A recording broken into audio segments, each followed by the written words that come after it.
Вас уже не интересуют новости как факты. Вас интересует, согласны вы с этими фактами или не согласны. Когда говорят, что Хрущев палач Украины... Что вы от меня хотите услышать? Что он виноват? В этом, конечно, виноват. Диктатура же не создается диктатором. Диктатура создается теми, кто бежит впереди паровоза. Он дал людям свободу. Власть очень редко позволяет людям жить. Цепляемся за власть, как вождь за воротник. Эта лягушка, он кипятит долго. То есть вы себя убеждаете в том, что реальность – это не реальность. Удавка делается медленно. А вы что, хотите, чтобы я начал Третью мировую войну? Должен вам сказать, товарищи, что Нью-Йорк – это ужасный город. Дик Чейни пришел и воткнул туда танк. Он плохо играл ковбоев.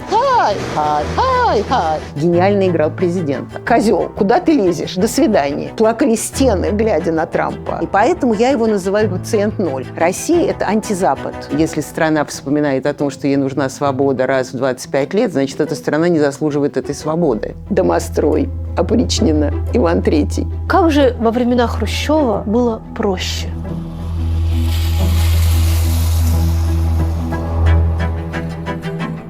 Слушайте, как бабушка здесь похожа на Хрущева. Как будто бы она не жена, а сестра. Жена, конечно. Но она так вот старела. А любили они друг друга? Да, у меня вот в книжке, кстати, есть потрясающие фотографии. Я их поместила вместе. Одна, когда они совсем молодые, и когда она еще более важная, чем он в своей работе. И уже потом она ему поправляет галстук. У него такая любовь на лице совершенно... У него? У нее. И, кстати, один раз Лена, младшая их дочь, она спросила, почему вы никогда не поженились? А бабушка сказала, что мы бы все время ругались и расходились, а так вроде мы и не женаты, и вроде как бы можно в любой момент уйти из отношений. Это очень хороший портрет, он мне всегда ужасно нравился, поэтому я его здесь держу, она как бы смотрит на всю жизнь. Они очень я хорошие. ее даже специально не повесила, чтобы он был все время присутствовал. Это вы? Это я. Мне здесь 8, что ли, лет. Это Никита Сергеевич, это моя мама, 71 год. Это его последний день рождения.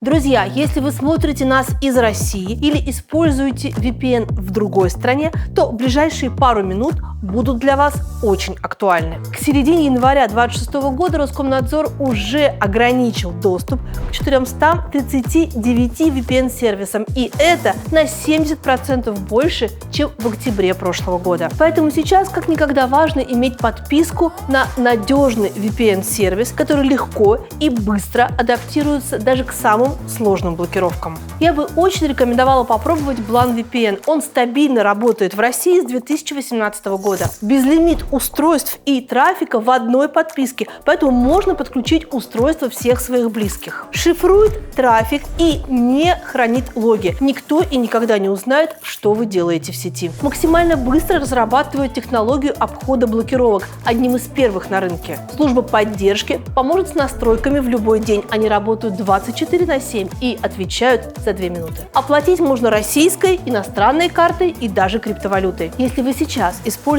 VPN, который плохо справляется с ограничениями, просто попробуйте Blan VPN и сравните. И у вас будет целых 30 дней на то, чтобы решить, использовать сервис или вернуть деньги. Ссылка со скидкой до 66% в описании к выпуску.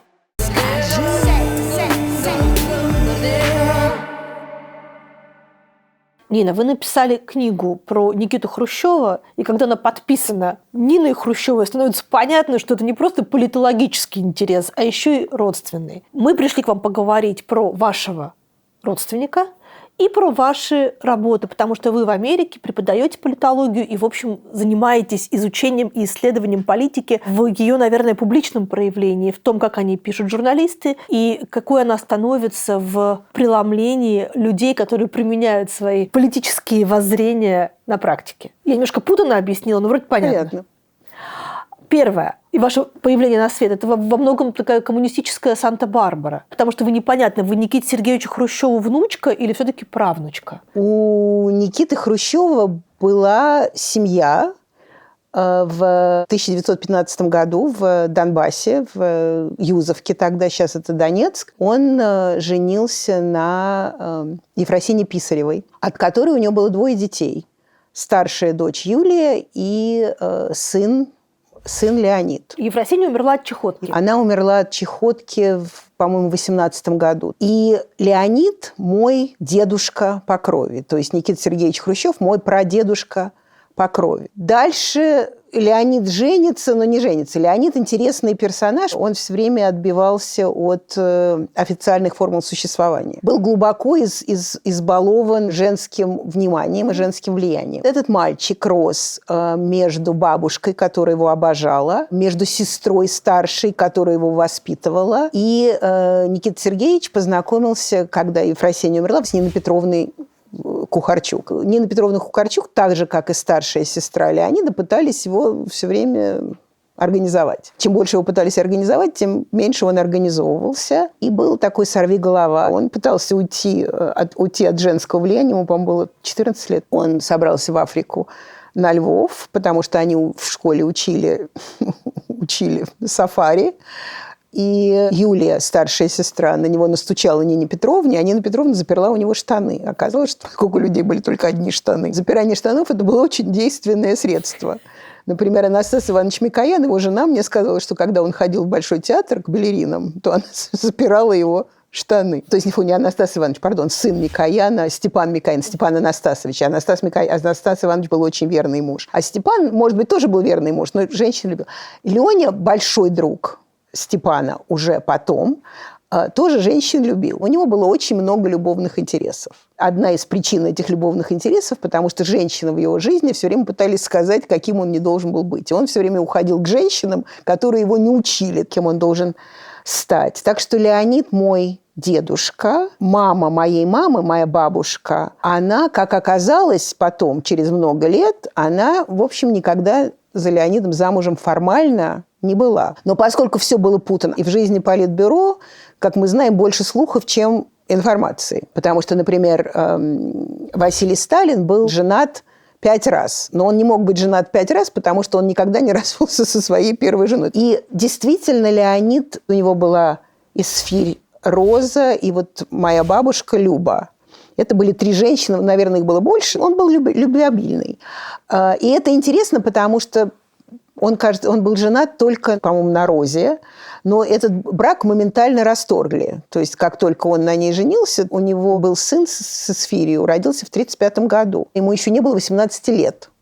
То есть, это все-таки слишком рано. Да, вау. Все женщины были его старше. Интересно, что он боролся со своими женщинами в своей семье, но при этом женщины, которым он благоволил, они все были старше, чем он. Ваша бабушка, получается, которая тоже Любовь старше. Илларионовна Сизых. Любовь Илларионовна Сизых, совершенно верно. Это уже как бы последняя его любовь, последняя его женщина, хотя, как я узнала потом, последняя любовь Леонида была Екатерина Тимошенко, дочь маршала Тимошенко, которая потом стала жить вместе с Василием Сталиным. И оказывается, они с Василием Сталиным, Леонид Хрущев и Василий Сталин, боролись за эту Екатерину Тимошенко в Куйбышеве, когда Вася приезжал навестить свою жену, а Леонид приезжал, потому что он был ранен, и он там был на восстановлении. Поэтому у Леонида любови было много, а женитьбы у него как раз практически не было. И вот Любовь – это моя бабушка по крови, которая в 1943 году попала в ГУЛАГ, и посадили ее, потому что у нее был роман с французским атташе. Все это происходило во время войны, под носом у Хрущева практически, пока Леонид был на фронте. Минуточку. Значит, Любовь встречается с Леонидом, и у них появляются дети. Любовь встречается с Леонидом в 1938 году. В 1940 году появляется моя мама, Юлия Леонидовна Хрущева. И в 1941 году начинается война. А Любовь с Леонидом расстаются? Формально не расстаются. Вся семья уезжает в Куйбышев. Они живут на одной площадке со Светланой Сталиной, которая там живет с няней. И Нина Петровна все время приходила к Светлане, говорила, тебе что-нибудь нужно и так далее. Он говорил, ничего. Очень такая суровая была Светлана, ничего не надо. И Любовь с маленькой мамой Юлией, она находится в Куйбышеве. Леонид в это время на фронте. Потом Леонида ранит, он приезжает в Куйбышев. У него уже любовь с Тимошенко. А у Любы свой роман с французским атташе, с которым ее до этого познакомил Леонид. И все это происходит в Куйбышеве. Все это происходит в Куйбышеве. Так. Дальше в 1943 году после ранения он отправляется обратно на фронт, а Люба решает, что она будет учить французский язык, потому что атташе ее в тот момент отзывают из Советского Союза, так как нечего иметь роман с невесткой члена Политбюро и комиссара фронта. Она думает, что она вот сейчас ему покажет, она сейчас поедет в Ставрополь на Волге, куда уехал Вияк, изучать французский язык. А потом она его выучит, и, оказавшись в Париже, она ему покажет, что вот зря он от нее уехал, зря он ее бросил. Это 1942 год. Моей маме 2 года. Нина Петровна говорит: Люба, что ты делаешь? Зачем ты оставляешь детей? Детей во время войны не бросают. На что Люба гордо говорит: не распоряжайтесь моей жизнью, и уезжает. Моя мама остается на попечении Нины Петровны. И вообще во время войны у Нины Петровны на попечении было человек 15 людей. Там ее родственники, мама моя, родственники других родственников и так далее. Вот она их всех как стадо собирала. И даже есть фотографии того времени, когда стоит она, и стоит огромное количество каких-то разнообразных детей, за которыми она ухаживает. Это 1942 год. И в 1943 году Любу уже забирают в ГУЛАГ из Ставрополя на Волге. То есть она оставляет мою маму в 1942 году, в 1943 году ее забирают, и Хрущевы ее удочеряют. Есть слухи и разговоры о том, что Хрущев принципиально не стал вступаться за Любу, хотя мог бы. И мог бы сделать так, чтобы ее не забирали в ГУЛАГ. Да, есть такие слухи и разговоры, но это, конечно, слухи и разговоры среди тех людей, которые не знают, как это все работало. Потому что если мы посмотрим на историю того времени, покажите мне людей, которые защищали своих родственников, которых отправляли в ГУЛАГ.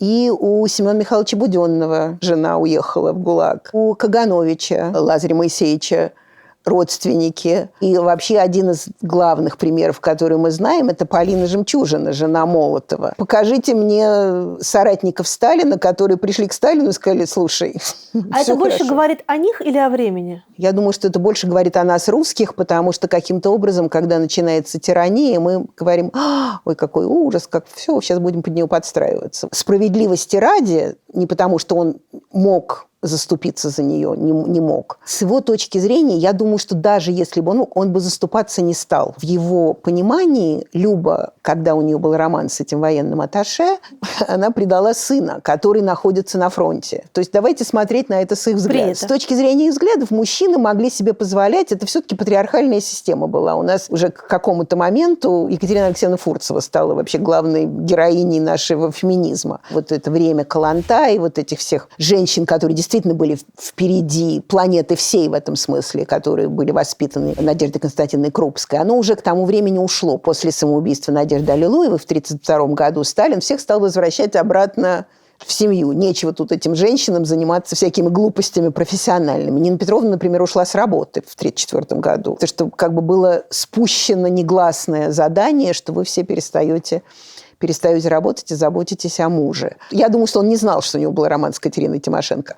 Но про роман с Раймондом Шмитляйном, с атташе военным, про него знали. И даже фотографии были. Они в театр ходили на Бахчисарайский фонтан, который приезжал в Куйбышев. Правда, Люба говорила, что мы только дружили, но я вас умоляю, это 1942 год, никто тогда точно, мужчины с женщинами дружили мало. И этот роман, когда сын на фронте, муж ее на фронте, а она тут крутит со Шмитляйным, они ходят в театр. Она для него была предатель. И предатель еще была тем, что она оставила дочь. Она же ее бросила и сказала: не распоряжайтесь моей жизнью, и уехала. И осталась эта 2-летняя девочка. И Люба мне рассказывала потом, причем интересно, у нее такой акцент был на этой истории невероятный. Когда она уезжала, мама моя только научилась ходить, 2-летняя, она бежала за машиной и кричала: мамочка, не уезжай. Она сказала: я ни о чем не жалею. Ты представляешь, как эта девочка меня любила. То есть для нее важно не то, что она бежала, потому что она любила, а не то, что она ее бросила. То есть она такая была женщина самососредоточенная, скажем так. Что для Нины Петровны тоже была проблема, потому что Нина Петровна все время очень старалась заботиться о как можно большем количестве людей. Люба пережила ГУЛАГ, что невероятно. Она пережила поселение в Казахстане, пережила еще 2 мужей. Правда, она потом говорила, что единственный муж, который у нее был, это Леонид. И умерла, ей было 102 года. То есть она действительно, вот эта женщина была сосредоточена на своей жизни. Мама даже не знала, что она не погибла. Мама знала, что у нее были другие родители, но ее родители были Никита Сергеевич и Нина Петровна. Да, они для нее были мама с папой, она была удочеренная. Да, мама с папой. Поэтому такая путаница для меня, потому что до сравнительно недавнего времени, скажем, 20 лет назад, я никогда про Хрущева не говорила про дедушка. И я только говорю про дедушка только в формальных ситуациях, чтобы народ не напрягался. Но для меня он дедушка, я выросла как внучка. И Нина Петровна моя бабушка. А Любу я никогда не называла бабушкой, я Любу называла Любой.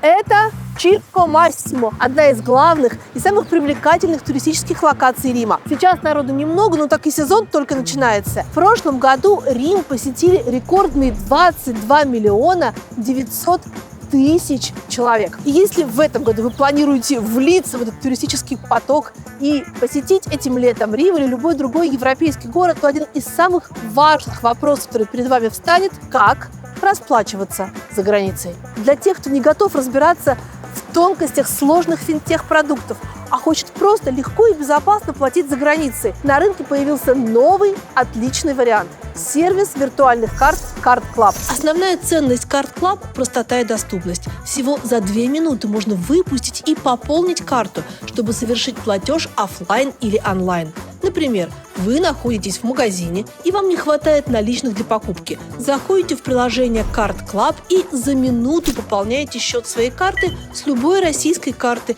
через СБП или криптопереводом в USDT. Привязывайте Card Club к Apple Pay и Google Pay для быстрых бесконтактных платежей и платите в любом магазине и терминале. Также быстро и легко с любым платежом в онлайне, когда вам нужно оплатить какой-то зарубежный сервис. Ребят, в интерфейсе всего 3 раздела меню.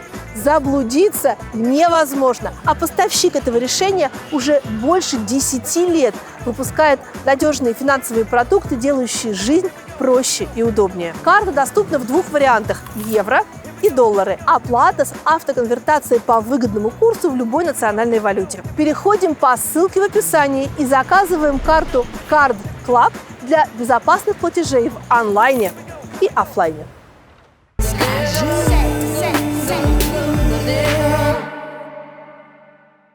Как Люба встретилась с вашей мамой после ГУЛАГа? 56-й год. Уже ясно, что десталинизация. И как интересно все причудливо переплетается, потому что она же вышла только благодаря Хрущеву, который не ее конкретно освобождал, он просто он освобождал, по миллиону человек в год из лагерей. Совершенно верно. И она вышла в 55-м году, у меня даже письма ее есть. У меня даже есть ее письмо Сталину 53-го года о том, что я ни в чем не виновата, я считаю, что это... Но никогда не отправила. Ее освобождают, и она пишет письмо Хрущеву, что вот там хорошо бы получить квартиру. И пишет письмо Нине Петровне: «Отдайте мне дочь». На что Никита Сергеевич падает в обморок, что у нее никто не забирал. То есть это такая, в общем, трагическая история для моей мамы тоже, потому что она думала, что Леонид и Люба, они погибли в самом начале войны, и что у нее родителей нет. Вдруг в 56-м году весной...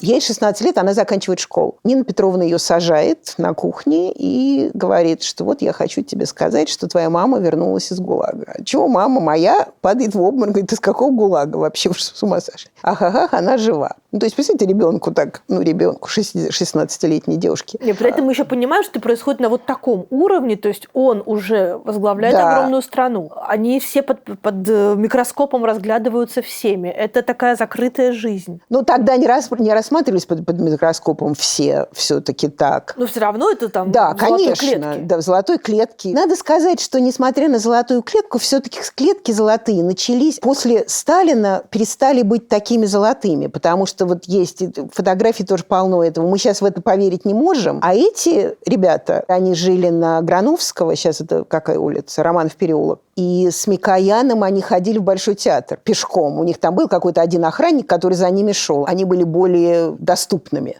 Скажем так, например, все свое время в Кремле Хрущева можно было встретить в Александровском саду. Он ходил туда во время обеда, он ходил, гулял, и народ падал в обморок, что вдруг на лавочке сидит Хрущев какой-то там. Они даже не верили. Правда? Абсолютно. Мне какие-то люди присылали фотографии. фотографии.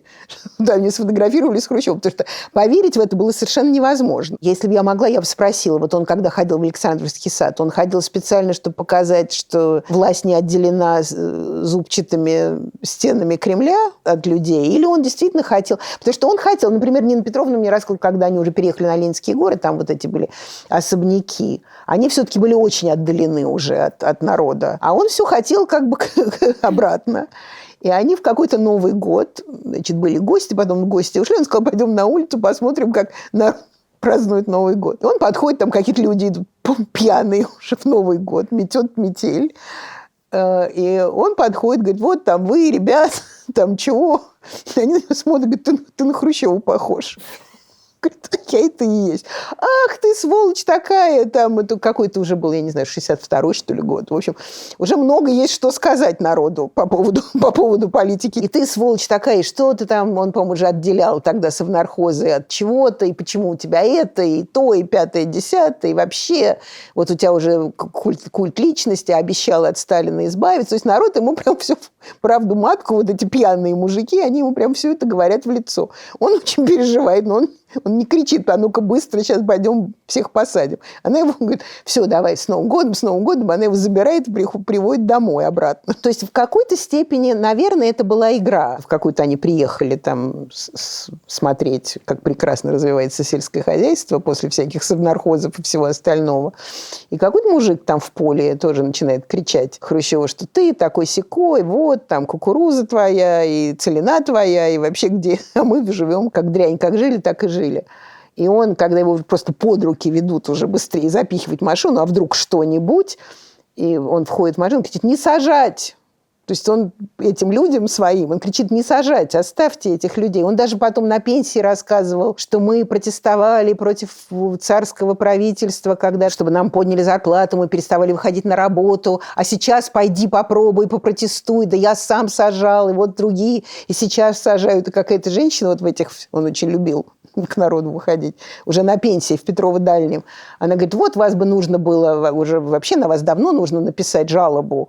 И как же так, вы такие крамольные вещи говорите? Он говорит, вы Брежневу скажите, он с удовольствием меня посадит. Так что Хрущева можно было встретить в Александровском саду, и поэтому вопрос золотой клетки был не так важен для мамы, а важен то, что у него вдруг оказалась вторая мама, про которую он вообще ничего не знал. И Нина Петровна сказала, что мама говорит, я с ней не буду встречаться, у тебя уже есть мама. И Хрущев сказал, дедушка сказал, что никаких встреч, это все совершенно уже все. Она ее бросила, оставила, до свидания, пусть ей еще в институт поступать, сказал он, ей не нужны такие перетряски, зачем это надо. Но Нина Петровна сказала, нет, она много пережила, Люба, ты обязательно должна с ней встретиться. И мама с ней встретилась у сестры Хрущева, Ирины Сергеевны. И мама пришла, и она рассказывала, что у нее выбежала женщина, молодая, в белом платье, и называла ее в третьем лице. Говорила, а дочь, как она похожа на Леню. И, в общем, как-то это было оторопело для мамы долго, и она долго к этому привыкала. Не хотела называть Любу мамой. И Люба писала бабушке Нине письма, что вот как же так, вы на нее повлияете. Нина Петровна, значит, маму мучила и говорила, ты обязательно должна ее называть мамой. И у мамы оказалось две мамы. А это был абсолютный дурдом. И поэтому вообще, конечно, всем карты в руки, я правнучка Никиты Сергеевича Хрущева. Но для себя самой я выросла как внучка, и он мой дедушка. Когда вы в 91 году переезжали из Москвы в Нью-Йорк? Я не в Нью-Йорк переезжала, я переезжала в Принстон. Я приехала в аспирантуру, потому что Горбачев сказал, свободная страна, делайте, что хотите. Мы не можем людям говорить, как им дальше жить свою жизнь. И я стала поступать в университеты.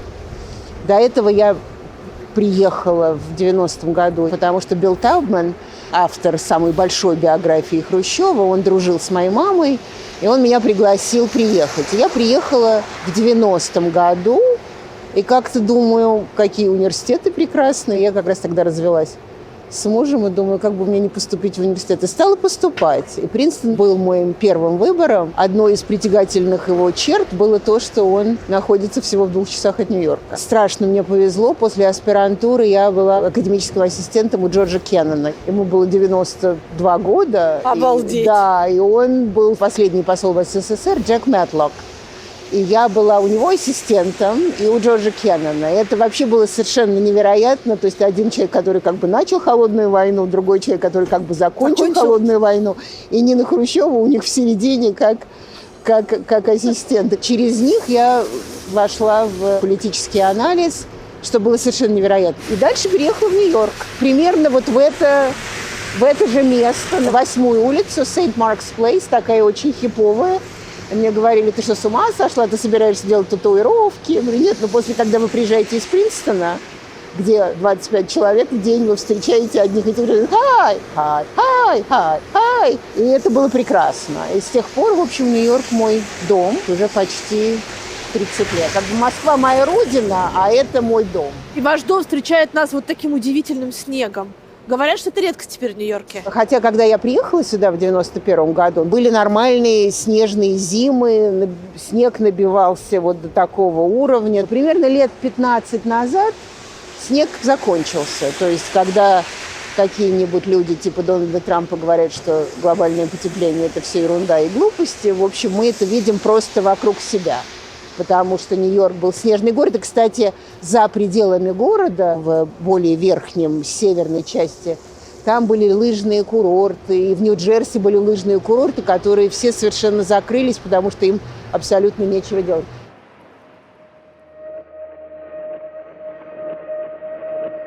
А, кстати, ковер, между прочим, это ковер Чаушеску, привезенный в 60-м году. Это государственный подарок. Это вьетнамское вот сверху. Это государственный подарок. Это Хрущев большой еще в Киеве. Ему такого малевали, когда он был первым секретарем Коммунистической партии Украины. А удивительно, что у вас Горбачев. Почему? Мы его любим очень до смерти просто. Ну, просто никого больше из политических лидеров у вас Потому здесь что он у нас весь подписанный, и мы его любим больше жизни. Он у меня тоже. Я с ним, когда я его пригласила в Америку. А где-то есть фотография, где вы танцуете с Горбачевым? Не танцую, я на него кидаюсь от счастья. Это я говорю, что это мой момент Моники Луинской. Все старые профессора, которые вокруг него стоят в Колумбийском университете, смотрят на меня с ужасом. А он очень подыгрывал всегда таким вещам. У меня Михаил Сергеевич Горбачев любимый политик. Дедушка нелюбимый политик. Дедушка важный, но великий человек был Горбачев. Нин, мы с вами встречались в нью-йоркской зиме, а теперь мы в московской зиме. Но здесь покруче будет. Покруче будет? Да, покруче. Но там она неожиданная и поэтому крутая, а здесь она крутая, потому что она московская. Вопрос, наверное, который сейчас задал себе каждый человек, который нас смотрит. Зачем вы сюда возвращаетесь? Потому что это надо видеть. Потом здесь прекрасные люди. У меня здесь друзья, здесь мои коллеги, и я с ними вижусь. Хожу в театр. Вот я только что была на парковке, смотрела восстановленный спектакль Дмитрия Крымова. Все тут. Так что, в общем, тут прекрасная жизнь, и нужно ее смотреть, и нужно быть свидетелем тому, что происходит. Тогда несколько вопросов от, я не знаю, коллективно осуждающих тех, кто живет в России. Первое. Вам не опасно сюда ездить? Я, честно, на такие вопросы отвечать не люблю и не хочу. У вас есть кто-то, кто моя крыша? Вас предупредит, да? Не знаю. Крыши нет, и не знаю, кто меня предупредит. Но, честно говоря, я действительно не хочу на эти вопросы отвечать, потому что это только приглашать разнообразные другие вещи. То есть я здесь и здесь. Хочу – приезжаю, не хочу – не приезжаю. Что значит опасно? Так же, как и многим другим, кто смотрит на то, что происходит сегодня, не через националистические розовые или даже не розовые, там, скажем, камуфляжные очки. Второй вопрос. Не аморально ли ходить в театры в стране, которая ведет войну? Нет, не аморально. Я вообще насчет коллективной ответственности, у меня большие проблемы. Каждый выбирает себе свою ответственность. Никто за меня не может решать, за что я ответственна или нет. Люди делают свой выбор, это индивидуальный выбор. И как раз проблема России во многом, и то, что критикуют люди, которые уехали, это то, что вот те, кто остались, быдло, они поддерживают даже своим присутствием. И как же так? Как мы знаем, толпа идиотка, а человек думающий, человек разумный. Ходите на парковку, выходите на спектакль, восстановленный Дмитрием Крымовым, которого здесь нет, и вы идете в Биберево. Это что-то очень далеко и очень снежное, и тем не менее вы идете через эту снежную дорогу по улице Амундсена. Это, кстати, даже выглядит и звучит холодно. И каким-то образом вы приобщаетесь к тому, что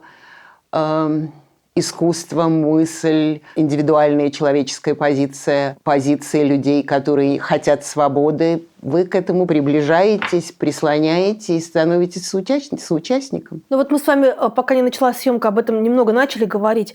Ведь ни одному человеку, даже небольшому сообществу людей, не удавалось победить диктатуру или противостоять системе как следует. И, в общем, ни один уличный протест последнего времени ни к чему не привел. Ну, я не совсем согласна с этим. Опять же, к вопросу о индивидуальном человеке. То есть каждая толпа, может быть, и нет. А каждый, если выйдет много индивидуальных людей, то, может быть, это к чему-то приведет. И я не согласна с тем, что ни к чему не привело. Да, были огромные протесты в 2011 году, но это были очень важные протесты. И, кстати, эти протесты тоже показали, я помню, я про это даже тогда писала, если страна вспоминает о том, что ей нужна свобода раз в 25 лет, значит, эта страна не заслуживает этой свободы. Потому что все-таки свободу свою нужно не все время помнить и все время ее защищать. То есть не в какой-то момент, когда вдруг вас приперло в 2011 году, в 2012 году будут новые выборы, и как же так? Но нет, это важно. Я считаю, что Андрей Сахаров не зря был Андрей Сахаров. Я очень люблю гениального писателя Абрама Терца Андрея Синявского. Тоже у них была гражданская позиция, они ее выражали в своих произведениях, был суд. Он мог бы эмигрировать, возможно, но он не стал, он ушел в ГУЛАГ. И совершенно потрясающая история, потому что он сидел в Добровлаге. Это был тот же лагерь, в котором сидела Люба, жена Леонида. Значит, она сидела в этом лагере, потом в нем сидел Андрей Синявский, и потом, кажется, Мария Алехина. Это тоже, в общем, знак нашей истории, когда даже с концом сталинизма все равно лагерь остался, он продолжает, и в путинизме он продолжает существовать. Я не согласна, что отдельная позиция, даже если люди стоят просто с белым листком, она ни к чему не ведет. Если много таких людей собирается, то, может быть, это к чему-то и придет. Значит, было недостаточно. Вы в России являетесь нежелательной персоной, иностранным агентом или кем? Почему ваши выступления, например, в Ельцин-центре, отменяют? Что происходит? Ну, надо спросить Ельцин-центр и Россию. Я думаю, что даже не я нежелательный, скажу вам честно. Хрущев нежелательный. Человек пишет книгу о Хрущеве. А вдруг он что-нибудь не то скажет? А вдруг не патриотически? А мы любим Сталина. Ельцин-центр любит Сталина? В Ельцин-центре не любят Сталина, но люди в Екатеринбурге, некоторые, любят Сталина. И эти люди написали требование, что нечего не патриотическим Хрущевым выступать. В Ельцин-центре все-таки, будучи Ельцин-центром и будучи в Екатеринбурге, мы не знаем, кому можно, а кому нельзя. А Ельцин-центр все-таки должен каким-то образом чувствовать и не оскорблять своих визитеров. То есть, если бы Ельцин-центр каким-то образом дал понять, что, может быть, будут проблемы, я бы даже не собиралась. Ну, нет и нет. Потому что меня много раз уже перед этим сократили по техническим причинам. Ради бога. Потому что в Ельцин-центре, как вы знаете, есть даже целый отрезок про оттепель. Но, видимо, Хрущев, поскольку раз Сталин выше, это же тоже помянут тебя, помянут и меня. То есть, Сталин поднимается, Хрущев опускается. И как потом, когда меня отрубили от Ельцин-центра, потом в некоторых публичных заявлениях некоторых политических деятелей было сказано, что Хрущев, такая-сякая дрянь, он дал рождение другим политическим дряням, типа Горбачева и Ельцина. То есть практически начинаешь отвечать за себя и за того парня. Это было неприятно, но это не было неожиданностью. Вот это вот тоже интересно и с инагентами, и с нежелательными. С одной стороны, идеология есть как бы там ценности, скрепы и все остальное. А с другой стороны, мы это видим, что в отличие, там, скажем, от каких-то сталинских формул, это еще связано с тем, что кто-то кому-то перешел дорогу, кто-то кому-то не понравился, кто-то хочет что-то отжать, кто-то не любит Хрущева, и поэтому тоже нельзя. Как говорил Джон Ф. Кеннеди, нам нечего бояться, кроме самой боязни. И во многом, конечно, России это тоже подходит, потому что диктатура же не обязательно делается диктатором. Диктатура делается тем, кто вокруг него позволяет это делать. То есть диктатор сказал, вот примерно будет так. А дальше каждый начинает идти бежать впереди паровоза на всякий случай. Мы это видим в России каждую секунду. То есть все бегут впереди этого диктаторского паровоза, таким образом делая диктатуру. Сколько времени прошло между вашим предыдущим приездом и нынешним? Я уехала в конце августа и приехала в середине декабря. Что изменилось? Цены изменились в сильную сторону. Выбор изменился в сильную сторону. Я сразу начинаю с магазинной полки. Стало больше или стало меньше? Нет, стало меньше выбора, но зато во многих местах лучше организовано. Я поехала в некоторые города. Например, меня потряс город Рыбинск, в котором потрясающие рестораны, очень красиво сделаны улицы. И абсолютно нет никаких мыслей о том, что что-то происходит где-то еще. И даже, как вы знаете, делают растяжки повсюду, во всех городах. И в основном они патриотическое там во время войны что-то. Пакт Молотова-Риббентропа была великая вещь, которая с нами произошла. Ну и так далее. Там, я не знаю, финская война глазами... Я чаще вижу «подпиши контракт, успей стать победителем». Да, нет, а есть такие, на бульварах стоят такие не растяжки, а вот такие стенды многие. И в Рыбинске меня совершенно потряс с культурологической точки зрения. Там, кстати, в Москве очень стенды изменились. Они теперь или как помогать детям, или ВДНХ сегодня и завтра это будет совершенно футуристический кластер. То есть уже прошли вот эти дети. Да? То есть война все равно, как бы об этом ни говорили, это тоже видно, она уходит на задний план. У меня такое впечатление вот в этот раз, что как бы все дивиденды давления на патриотизм, они, в общем, выжаты во многом. Но в Рыбинске потрясающе, там великие русские и советские люди, тоже вот такие щиты, они были русскими, и что они сделали за границей? То есть это вот такой совершенно потрясающий, интересный переворот. Кто был когда-то русским, а потом где-то в Швейцарии или где-то в Америке или где-то что-то сделал невероятное. И ты смотришь... Поезжай и ты. Конечно, и ты думаешь, эта фигуристка раньше поменяла гражданство, и сейчас она выиграла там что-то. Зачем? Она уехала, потому что она хотела быть этим. Вы же можете это иметь. Вы всех своих нобелевских лауреатов можете холить или леять и иметь. И в Рыбинске вот этот вот совершенно невероятный такой поворот. Сразу начинается вопрос, а зачем они тогда уехали? Они же здесь могли быть. Так, прекрасно. То есть впечатление еще больше, что чем больше войну давит, и чем больше про нее говорят, тем более воинственно народ от нее отбивается, практически уже отбился. То есть вот это разорванное сознание, летом оно уже было очень разорванное, но сейчас оно просто вообще, оно существует в абсолютно разных плоскостях. И когда мне люди говорят, что в Советском Союзе было так, я сама советская, поэтому я знаю, что было так, но так не было, потому что ваша нормальная жизнь была в кухне, в ночных клубах, про которые никто не знал, их нельзя было пойти туда с рейдом. У нас в университете были показы фильмов Феллини ночью. Но это все как бы у вас Брежнев отдельно, а вот это все совершенно отдельно. Сейчас эта жизнь происходит на глазах, одновременно с уверениями, что Дугин – наше все. А эта власть промаргивает или эта власть поощряет, разрешает? Я думаю, что и то, и другое, потому что иначе вот то, что вы говорите, что один человек никогда не победит государство, один не победит, а многие, может быть, это ничем хорошим не кончится, но тем не менее у каждого есть свободная воля. То есть на всякий случай, помните, когда была частичная мобилизация, как власть испугалась и сразу вернулась обратно туда, давайте мы сейчас вам дадим деньги, и вы идите, а все остальные можете делать вид, что не замечаете. То есть, с одной стороны, она себя сама выстрелила в ногу, потому что вы не можете жить нормальной жизнью, одновременно кричать, что мы за ценой не постоим, потому что уже вы не тратите эту цену, вы ее не платите. А с другой стороны, это как Потемкинская деревня. То есть, когда были репрессии Сталина, они знали, для чего это делают. А власть не знает, зачем. То есть, это вот все это как Дмитрий Медведев, который наш блогер. Это что это? Зачем это? Для чего это? Кому это нужно? Или как Кирилл Дмитриев, который приезжает на переговоры и привозит шоколад с выражениями Путина. Ясно, водку? Да, а конфетки там с всякими умными мыслями. То есть ясно, что тем, кому он это привез, им все равно. Значит, он разговаривает вот только с этим, только с главным. И от этого получается, что как бы вы живите как хотите, а мы будем свой патриотизм набивать, мы будем на вас обижаться, но вы все равно живите как хотите, на всякий случай, потому что вдруг вы поймете, что король голый, и тогда что может случиться? Все пьесы Шварца в одном существовании. И тут мы переходим к вашей прямой специальности, потому что вы, я так понимаю, в Америке занимаетесь никакой не Россией, вы занимаетесь диктатурами и изучаете пропаганду в Америке, а не на родине у себя. Правильно? Ну, на родине пропаганда хорошая. Советская пропаганда, она не так интересна, потому что она все-таки кувалдой бьет. У вас никакого общения нет между вашим посылом и «жить стало лучше, жить стало веселее» 35-й год. Вы что скажете? Нет, не лучше. Вы вот проглотите, там, стахановцы, все.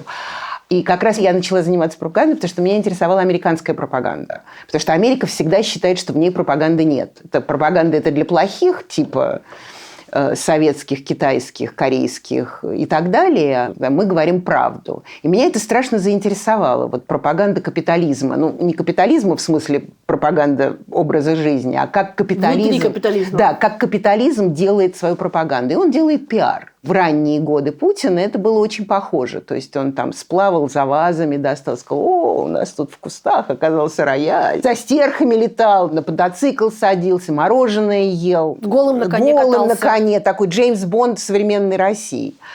И, в общем, это очень интересно, как это влияет на ваши мозги. И на самом деле кондовая пропаганда, несмотря на то, что всегда говорили, что она очень сильная, она намного меньше влияет на ваши мозги, потому что она вам бьет по голове. Но если ваша жизнь, и, кстати, вот сейчас, поскольку жизнь все равно остается более или менее приличной, то кондовая пропаганда тоже может работать. Там, что мы их, да мы, да у нас, да мы даже, у нас ничего не пошатнулось, да экономика. И, кстати, как раз сейчас, когда пошел Макс, когда все вот это пошло, стало хуже, потому что труднее верить. То есть вот в это жить стало лучше. Ну, Макс-то установили? Нет. Жить стало лучше. Ну, приглашают. Жить стало лучше, жить стало лучше. Но вы-то знаете, что не стало. А в капитализме, когда вам говорят, там, дворец матрасов, ну, вы понимаете, что это не дворец, но зато вы приходите, там 150 матрасов.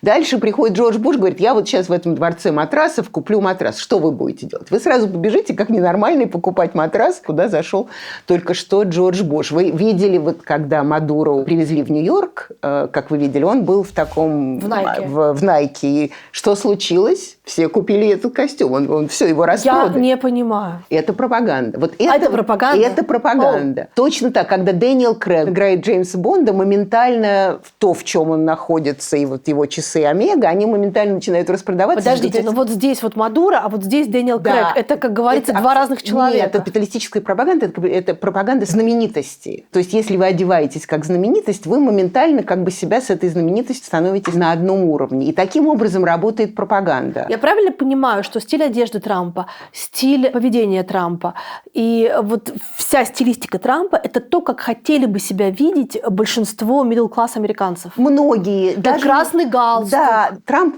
он велик тем, что он говорит, как вы. Кстати, Хрущев такой был. Он говорил, как вы. Это в России, поскольку Россия все-таки у нее вертикаль власти, она не любила. А когда Хрущев поехал в Америку в 1959 году, они были готовы выбрать его президентом. Я не шучу, это правда. Потому что он с ними разговаривал, он там кепками менялся, часы приносил и так далее. Когда Никита Сергеевич приезжал сюда, в Нью-Йорк, ничего этого и в помине не было. Ну, во-первых, Никита Сергеевич, конечно, никогда в этом месте не был. Он останавливался, по-моему, 68-я улица и Парк-авеню. То есть там все помпезно и роскошно. Там находится миссия советская тогда. И вот эти все известные фотографии, когда он на балконе этой миссии, он там читает лекции в 6 утра, и бедный Виктор Суходрев, его переводчик, совершенно заспанный, пытается там что-то людям переводить, потому что эти люди, когда было представление, как они называли, Никита Шоу, журналисты приносили свои мешки спальные и ждали, чтобы получить хорошее место, и прямо под балконом, чтобы слушать его. А насколько правда или байка, что он ездил по Манхэттену в машине и клеймил капитализм? Прям вот смотрел в окно и говорил: это ужасно, нет, это ужасно, это ужасно. Нет, это так, это неправда. Хотя он действительно клеймил. Это все, значит, из этой части роскошной, это Upper East Side, это самая роскошная, самая богатая, особенно Парк-авеню, 68-я улица, там рядом была Астория, где они когда-то до этого останавливались и были на всяких мероприятиях. Но он как раз вот оттуда поехал в Гарлем, когда сюда приехал Фидель Кастро на встречу в ООН. Фидель Кастро остановился в Гарлеме, в так называемой Гарлемской Астории.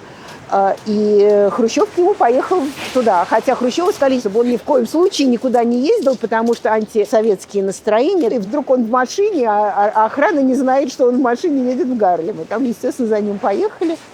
И в Гарлеме они устроили целое шоу. Фидель Кастро жарил кур на улице. Есть фотографии потрясающие, где они вдвоем маленький Хрущев, высоченный Кастро, и окружены людьми вокруг, и видно, что охранники, они просто смотрят с ужасом вообще, как это все защитить, а вдруг его здесь убьют на нашей земле, что произойдет.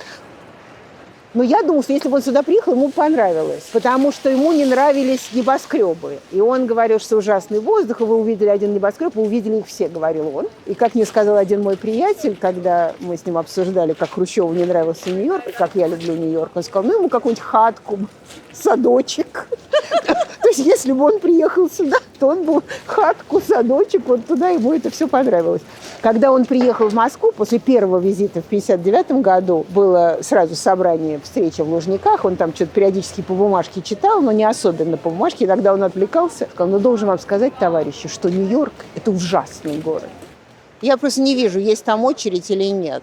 Нет, там прямо огромная, вон, видите, очередь стоит. Это вообще фантастика. Это еще остаток украинского ресторана, называется «Веселка». Он давно был здесь, и сюда ходили русскоязычные люди, украинскоязычные люди за салатом оливье. И, в общем, еда была очень плохая. И когда началась война в 1922 году, тут просто очереди оборачивались вокруг целого района. Видите, здесь это рядом Украинский народный дом. Здесь на окне нарисован портрет Владимира Зеленского, такой он боевой, покрашены, как вы видите, цвета украинского флага. И сюда ходят, чтобы выразить свою солидарность с Украиной. А у вас сколько получается процентов украинской крови? Может быть, 25. По Никите Сергеевичу, получается? Нет, Никита Сергеевич не был украинцем. Ни наполовину, ни на четверть. Это, кстати, тоже очень важный миф. Как говорила моя тетя Рада, русский во всех коленах. Но он очень любил Украину. Он любил говорить по-украински. Очень плохо говорил по-украински. Кстати, как многие, кто из Курска. Хрущев говорил по-русски, но иногда были какие-то слова, которые были связаны с украинским языком. Он вообще любил показать, что он специалист. Но Нина Петровна всегда... Бабушка Нина говорила, это такой ужас, когда он начинает говорить по-украински, мне просто хочется провалиться под пол и никак в жизни оттуда не выходить. Потому что мне так за него стыдно, но он все равно на этом настаивал. Нет, он не был украинцем, но поскольку он там практически был большую часть своей жизни, с 15 лет, то есть это с 910 года, переехал окончательно в 1915 году, был там до 29 года, потом и был в Москве до 38-го, и потом переехал в Украину и был там до 49-го. То есть он очень много времени там провел.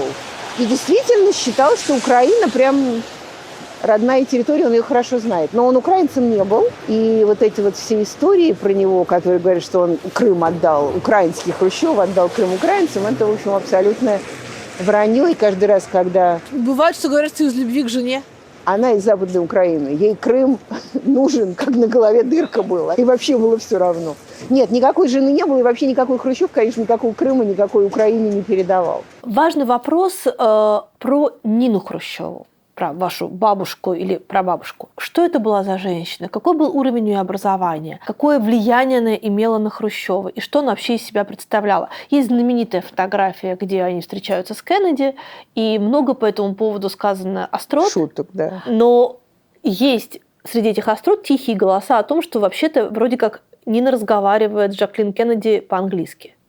Где правда? Действительно, там такой цветастый халат у Нины Петровны и Жаклин Кеннеди. Но, во-первых, вы сравниваете, не вы, а вы все, сравниваете Нину Петровну, Хрущева, они никогда тоже не были женаты, кстати, между прочим. Все жили по Крупской, и никто не женился, поскольку это были старые пережиточные институты.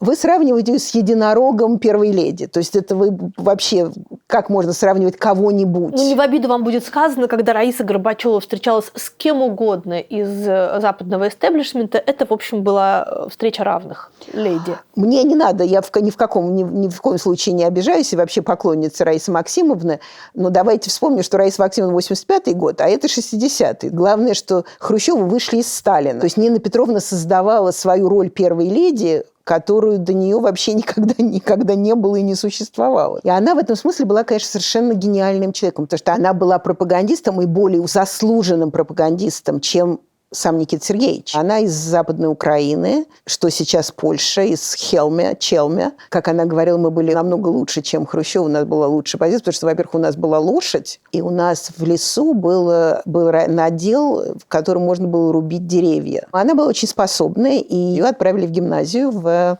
Люблин. Большой город был. И она училась в гимназии, как учится в гимназии, на стипендии. А потом, так же, как мы с ней про это говорили, я читала Джейн Эйр в школе. Я сказала, как похожа Джейн Эйр, твоя судьба на твою.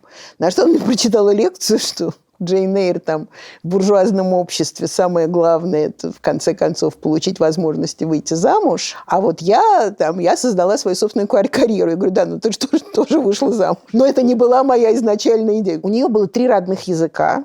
Соответственно, польский, украинский и русский. Она переехала в Одессу, ездила по фронтам уже во время революции и во время гражданской войны убеждать солдат, что, в общем, прекрасно переходить на красную сторону, там все отлично и потрясающе, могла говорить на всех этих языках. Дальше она училась в академии в Москве по повышению квалификации пропагандистской. Они же тогда не стеснялись этих слов. И даже в начале, когда они познакомились с Хрущевым, у нее была больше зарплата, у нее было больше ответственности. То есть она в этом смысле была совершенно независимый человек. И, как вы знаете, он был студентом техникума имени Артема, а она была преподавателем политической экономии. Она не была его учительницей, но он, в общем, влюбился в учительницу. Причем интересно, что Ефросинья была очень красивая. Она была потрясающе красивая, высокая. И, да, у нее такая необычная внешность. Как сказала сестра, Ефросинья, низкорослый, но девки его любили, потому что он и пел, и помогал, и мог 5 рублей дать, если кому что-нибудь нужно, и на гармонии играл. То есть он такой был, душа компании. А Нина Петровна всегда была очень сдержанной. И не красавица, как мы знаем, но глубоко образованная. Причем она без конца себя образовывала. Мама рассказывала, что это был ужас, потому что она всех толдычила, била по голове тем, что нужно учить английский язык. Потому что это язык Шекспира, Бернарда Шоу и Алдоса Хаксли. Она считала, что ему нужно только по-английски читать. Почему? Потому что она прочитала, по-моему, в 35-м, я не помню, в каком году, «Новый дивный мир». И на нее это произвело неизгладимое впечатление. Лучше критики буржуазного общества, чем это произведение, нет, и поэтому это обязательно нужно всем прочитать. Она начала учить английский, по-моему, в 31 году. Она познакомилась с Бернардом Шоу. Потому что Бернард Шоу, как коммунист, приехал в страну Советов. Она в это время работала начальником партийной комнаты в Московском электроламповом заводе. Приехал Бернард Шоу, куда повели? В партийную комнату повели, сразу моментально. И она что-то такое ему рассказывала, переводили тогда. И она мне говорила, что я очень переживала, что я не говорю по-английски. Это было очень стыдно, потому что я, конечно, должна была с ним разговаривать на его родном языке. Она в него абсолютно влюбилась. Просто до конца жизни была в него влюблена. И все время меня мучило, что нужно читать Бернарда Шоу. Значит, Бернарда Шоу в оригинале, Шекспира в оригинале. У меня даже есть Шекспир, ей подписанный «Книжницы внучки» от книжницы бабушки. Ну и, соответственно, Алдоса Хаксли, потому что это самый прекрасный пример загнивания буржуазного общества. Так. И когда они уже были в Киеве в 1947 году, Сталин был недоволен Хрущевым, потому что Хрущев после войны вообще стал очень такой коренизированный. Потому что Сталин всегда боялся, что украинские первые секретари, они постоянно потом становятся украинско направленными. И он тогда послал Лазаря Моисеевича Кагановича туда следить за Хрущевым. Приехал Каганович. Что интересно, решил не топить Хрущева, за что ему Хрущев должен был благодарен, но не был. А Нину Петровну как-то нужно находить общий язык семьям, и вот они собирались, и Нина Петровна устроила для всех изучение английского языка. Жена Кагановича, Мария, она решила, что это им не надо, этот буржуазный язык учить, а вот все дети хрущевские толдычили этим английским языком. И, кстати, они все говорили довольно прилично. Так что Нина Петровна действительно была очень хорошо образована, очень много читала, очень уважала культуру. И действительно, когда они встречались с Кеннеди первый раз в 1961 году, они встретились в Вене, не только она с Жаклин Кеннеди говорила по-английски, она еще и с Кеннеди говорила. То есть переводчики там занимались Хрущевым и чем-то, а они с Кеннеди сидят на диване. То есть это не был язык, который лился свободно, но она могла читать. Она, кстати, действительно довольно свободно, довольно хорошо читала по-английски, но говорить было труднее, но, тем не менее, она это могла делать. Насчет моды, слушайте, советская мода – это советская мода. Но в этом конкретном случае, я думаю, и, кстати, Жаклин сама про это потом писала, что у нее, как оказалось, был очень хороший вкус. Не в том смысле, как мы поняли, она не Мелания Трамп, давайте будем сразу честны, но она понимала, в какой ситуации как одеваться. То есть это действительно было важно. И, кстати, Жаклин Кеннеди про нее написала, что вот когда наши женщины, имея в виду своих республиканских коллег, в длинных платьях одеваются, там у нее просто скромное ожерелье и кружевной воротничок из строгого костюма. То есть она точно знала, как себя вести. А потом, и Жаклин это объясняла, что они специально с Хрущевым сыграли такую, Нина Петровна и он, сыграли такую, как бы старшие родственники из провинции, чтобы показать, что они могут вести себя так и одеваться так для каких-то там выскочек из нового света.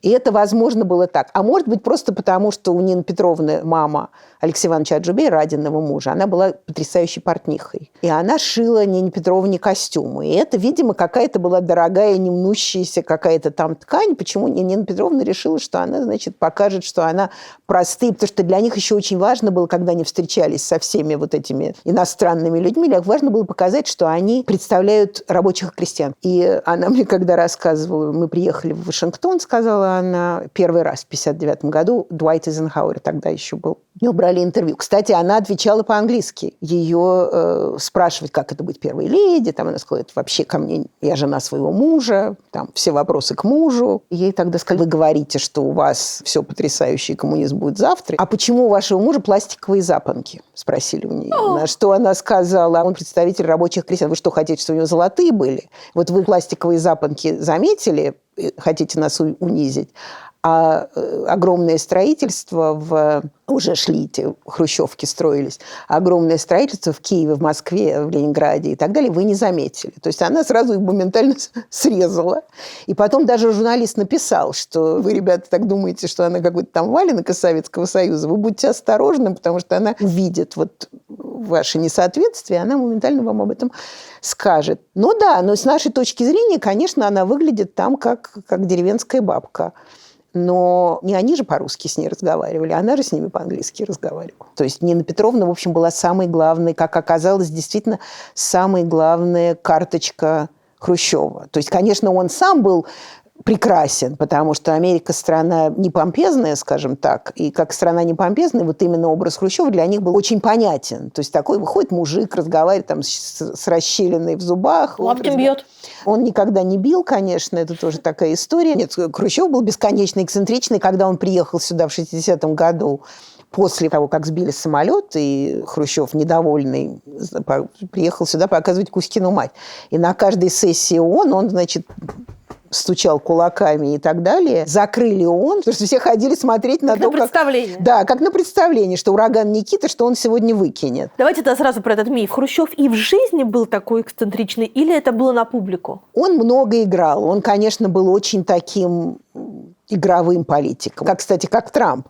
Он был политиком, который чувствует толпу и знает, что толпа хочет. И он, кстати, это сам рассказывал. Такой был Николай Бухарин. Тоже был таким вот... Он тоже знал, несмотря на то, что он на вид был невзрачный особенно, но он, тем не менее, чувствовал толпу. Киров такой был. Это что называется уличный политик. Уличный политик, да, публичный политик. И Хрущев это все чувствовал, знал. Он действительно был публичным политиком, это правда.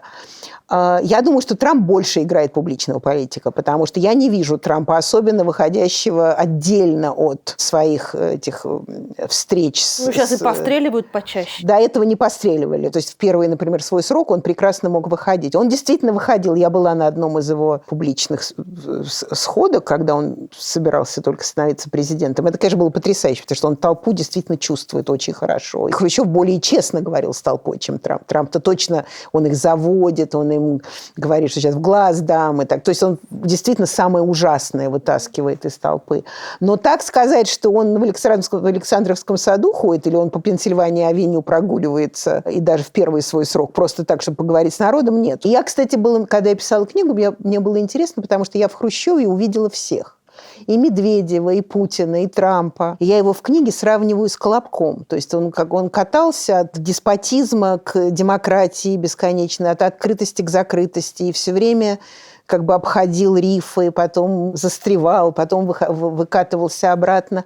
И как Колобок в нем сочетаются вот все эти политические характеры, политические фигуры. Но вот когда он бьет кулаками по трибуне, каблуком он бьет? Он не бил каблуком, нет. Про него очень много именно потому, что он был народный. То есть вы, например, про Сталина апокрифов особо не насочиняете, потому что вы за эти апокрифы сразу уезжаете в ГУЛАГ. А про Хрущева у вас апокрифы и всякие анекдоты, и потрясающие анекдоты. Вы можете делать анекдоты, когда у вас есть какие-то определенные послабления, и вы одновременно сочиняете эти истории. И точно так же с его каблуками, с его ботинками. Разные истории, почему этот был ботинок, почему там он был.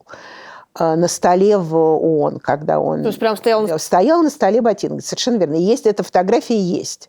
Я думала, что это его ботинок. То есть он снял и поставил. Нет, фотография ботинка есть, но никогда никакого стучания нигде нет. Сергей рассказывал так, что у него ботинок слез с ноги, когда он шел на свое место.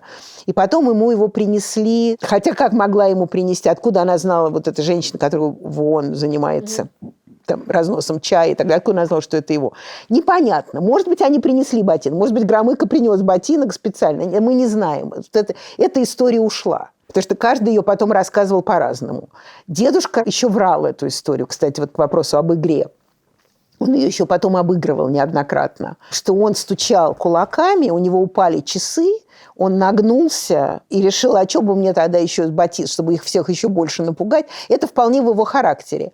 Но я потом очень много разговаривала с людьми в ООН после этого, чтобы понять, что произошло. И мне одна женщина там, украинская, она уже была глубоко не молодая, и она мне сказала, он не мог нагнуться, потому что там между сидением и вот этим столом вашим, он говорит, у него такой был живот, он просто он не мог бы туда пролезть. То есть мы не знаем, как этот ботинок попал на стол. Возможно, его они действительно принесли, возможно, это было его, не знаем. Он им никогда не стучал. То есть он как бы, ботинок был угрожающим. Но если это как ружье у Чехова, если у вас висит, оно должно выстрелить. Лежит ботинок. Хрущев кричит и угрожает капитализму. Хрущев отодвигает, причем он же никогда, и все из-за истории, что он вышел на трибуну и оттуда стучал. Он действительно вышел на трибуну, чтобы бедного одного из выступателей сказать ему, что это вранье, что Советский Союз угнетает народы, а вот давайте посмотрим на буржуазию, давайте посмотрим на колониальные страны и так далее, и так далее. Он этого человека отодвинул, это все высказал, микрофон не работал. Просто абсолютный цирк. Никто не понимал, что он говорит. Он высказался и ушел обратно к себе на место. Я разговаривала по-моему, был фотограф, по-моему, из издательства Time или New York Times. И он мне сказал, что Хрущев не мог стучать ботинкой. Я говорю, как не мог? Он говорит, потому что у нас было задание, что все, что он не делает, мы снимаем. Сидит нас 10 человек, там 15 человек, и все мировые СМИ. И каждый, то есть получается так, что все мировые СМИ этот момент пропускают. Нет ни фотографий, ни видео, вообще ничего нет. Хотя это все снимается и все документируется. А тут вдруг, оказывается, самого главного момента, волшебным образом, этого нет. И интересно, что у BBC есть момент, когда он якобы стучит ботинком, но это запись без видео. То есть, а он мог стучать чем угодно. Он же постоянно там колотил, и Громыко колотил, что вообще абсолютно не в Громыковом. Не в Громыковом, он был прекрасный дипломат. Но главный стучит, тебе тоже полагается. И это, кстати, для меня это прекрасно, что моя мама очень переживала из-за этих апокрифов, что вот про него всякие гадости. А для меня это значит, что это он успел в том, чем он хотел быть. Он хотел быть человеком у власти. Он хотел быть представителем государства рабочих крестьян. Это совершенно не значит, что у него не было перегибов, это не значит, что он не принимал идиотские решения, но он все время хотел оставаться человеком. Там у него это получалось лучше или хуже, и бабушка говорила, что Хрущев 1958 года – это не Хрущев 1962. И не Хрущев 1937-го. Хрущев 1937-го вообще еще никто. Но подписывал же все-таки огромное количество бумаг по репрессиям в Украине. Безусловно, но подписывал... Приезжает Ежов и говорит, там, мы сейчас будем делать это. Хрущев подписывает это. Это не значит, что я его в какой-то степени оправдываю. Это государственная политика, и у тебя в 1937 году ты или принимаешь решение идти в оппозицию, что Он совершенно не собирался принимать решения. В то время он жил с ощущением, что лес рубит, щепки летят. Это абсолютная правда. И он даже, еще когда он был в Москве, руководителем партии и областной, и московской, он же ездил по тюрьмам, в котором в одной из тюрем он встретил Итингера, папу вот этой Исфири Тингер, которая была женой Леонида, и сделал вид, что он его не знал. Конечно, что это как бы служение власти, и он никогда от этого не отказывался, что да, я служил Сталину, я верил в это дела. Иногда у меня проскальзывала мысль, что не может быть так, он даже тоже про это пишет.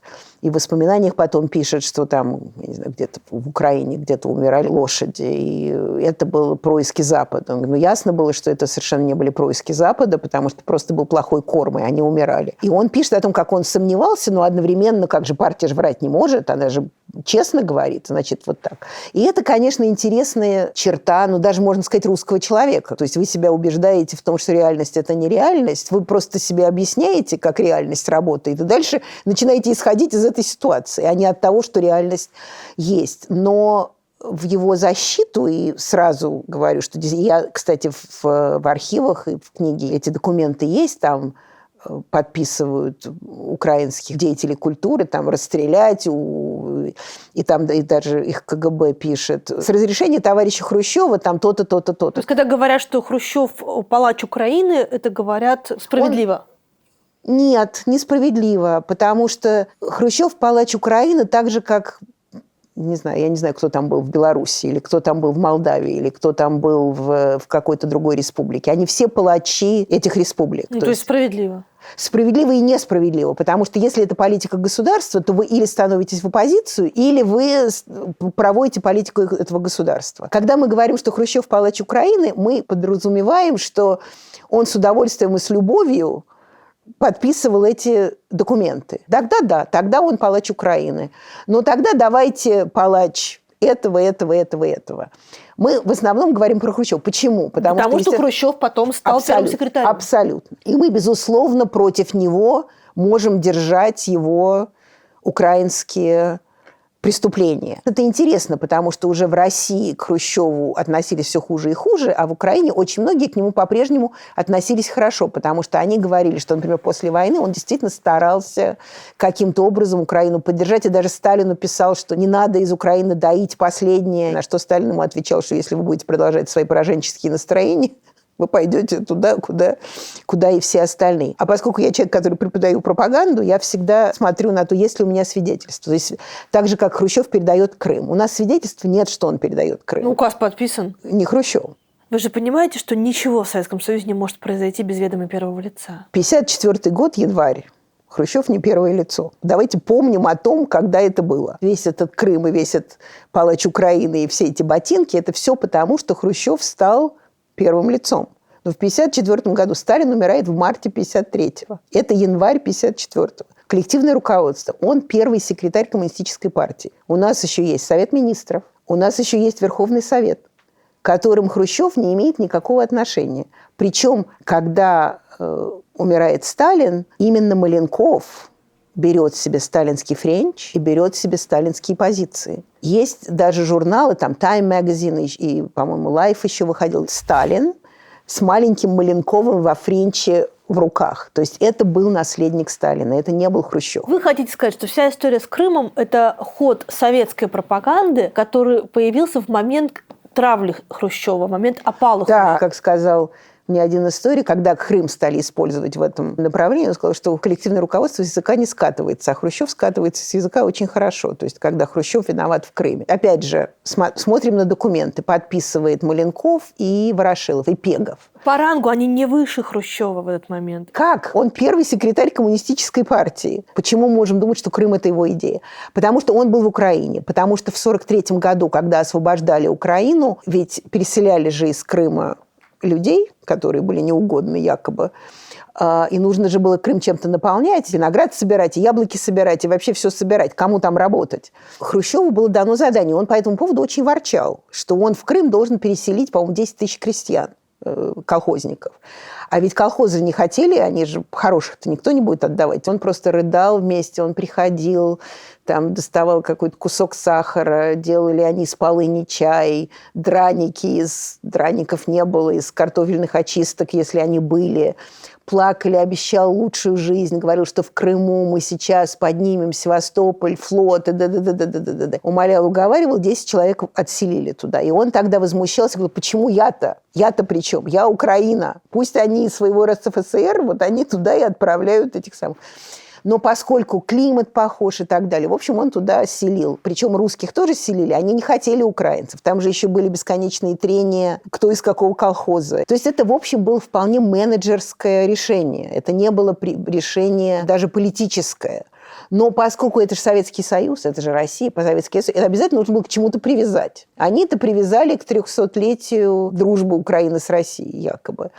Они это привязали, сказали, что вот да, это прекрасно, вот в этот момент мы будем соединяться. И я думаю, что это, конечно, был повод, чтобы еще больше привязать Украину к России. Когда Крым становится украинским, значит, и Украина становится больше русской. И это был менеджерский ход, потому что все время вот эта вот сталинская вещь, которую, кстати, Хрущев все время пытался разломать, что у вас и со всех районов, и со всех областей вы идете в Кремль, а потом из Кремля идете куда-то еще. То есть он все время хотел сделать эту формулу горизонтальной. Нет, но еще сталинская же национальная политика Сталина заключалась в том, чтобы перемешать все национальности таким образом, чтобы разрыв их был непременно максимально кровавым. Действительно, но, помните, была еще какое-то время была коренизация, то есть когда вроде все фальшиво-национальности могли быть своими национальностями. Сталин это все время хотел, а потом он все время этого пугался. Но тут это было еще... То есть это было решение, конечно, менеджерское, потому что там и картоху некому сажать, и так далее, и так далее. То есть это была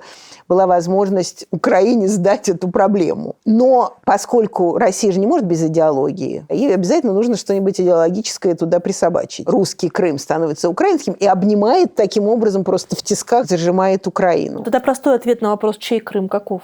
Легально украинский. И поэтому мы вообще можем уже по этому поводу перестать напрягаться. То есть вот эти вот все идеи, которые сейчас проводятся, что это исконные наши земли. Исконные земли, вы приезжаете в Кальмар или в Страсбург, или кто-то, они исконные земли совершенно другого государства, чем они есть. Вы приезжаете в Ментону, которая раньше была итальянская. То есть вот эта вот идея, что наши, это, конечно, совершенно феодальная. Так что почему Хрущев, возможно, был инициатором Крыма? Потому что он там работал, и он думал, что это хорошо, потому что это полезно. Хрущев был как танк. То есть если уже он решил, то он выпьет обязательно. То есть он мог давить, но он никому ничего не передавал. И когда Путин в своей крымской речи в 2014 году сказал, что это он, наверное, ему было стыдно за массовые репрессии, за кровь, он говорит, мужик, ты вообще к кому обращаешься? Хрущеву стыдно за репрессии, он отдает Крым, а Сталину не стыдно, он наше все. Причем в 2009-м на Курской ставится, наш вырастил Сталин на верность народу и так далее. То есть Хрущеву стыдно за репрессии, а когда репрессии у Сталина, это все на благо государства. То есть Крым – сложная история, как и все эти истории сложные. И в этом такая же вина, как вина всего Политбюро того времени. И, кстати, если вы даже открываете Википедию, там даже в Википедии сказано, что именно Маленков подписывает передачу Крыма. Но Маленкову ты не привяжешь хрущевское почвенничество украинское. А Хрущеву, если вы хотите его унизить и уничтожить, то вы ему можете привязать все, что угодно, потому что, во-первых, он бесконечно изобретал что-то новое, а во-вторых, он все-таки огромное количество своей профессиональной жизни, рабочей, политической жизни провел в Украине. И я поэтому, когда мы говорим, что он был палач Украины, я передергиваюсь, и одно из, что называется, redeeming values, то есть то, что каким-то образом позволяет нам смотреть на него немножко по-другому.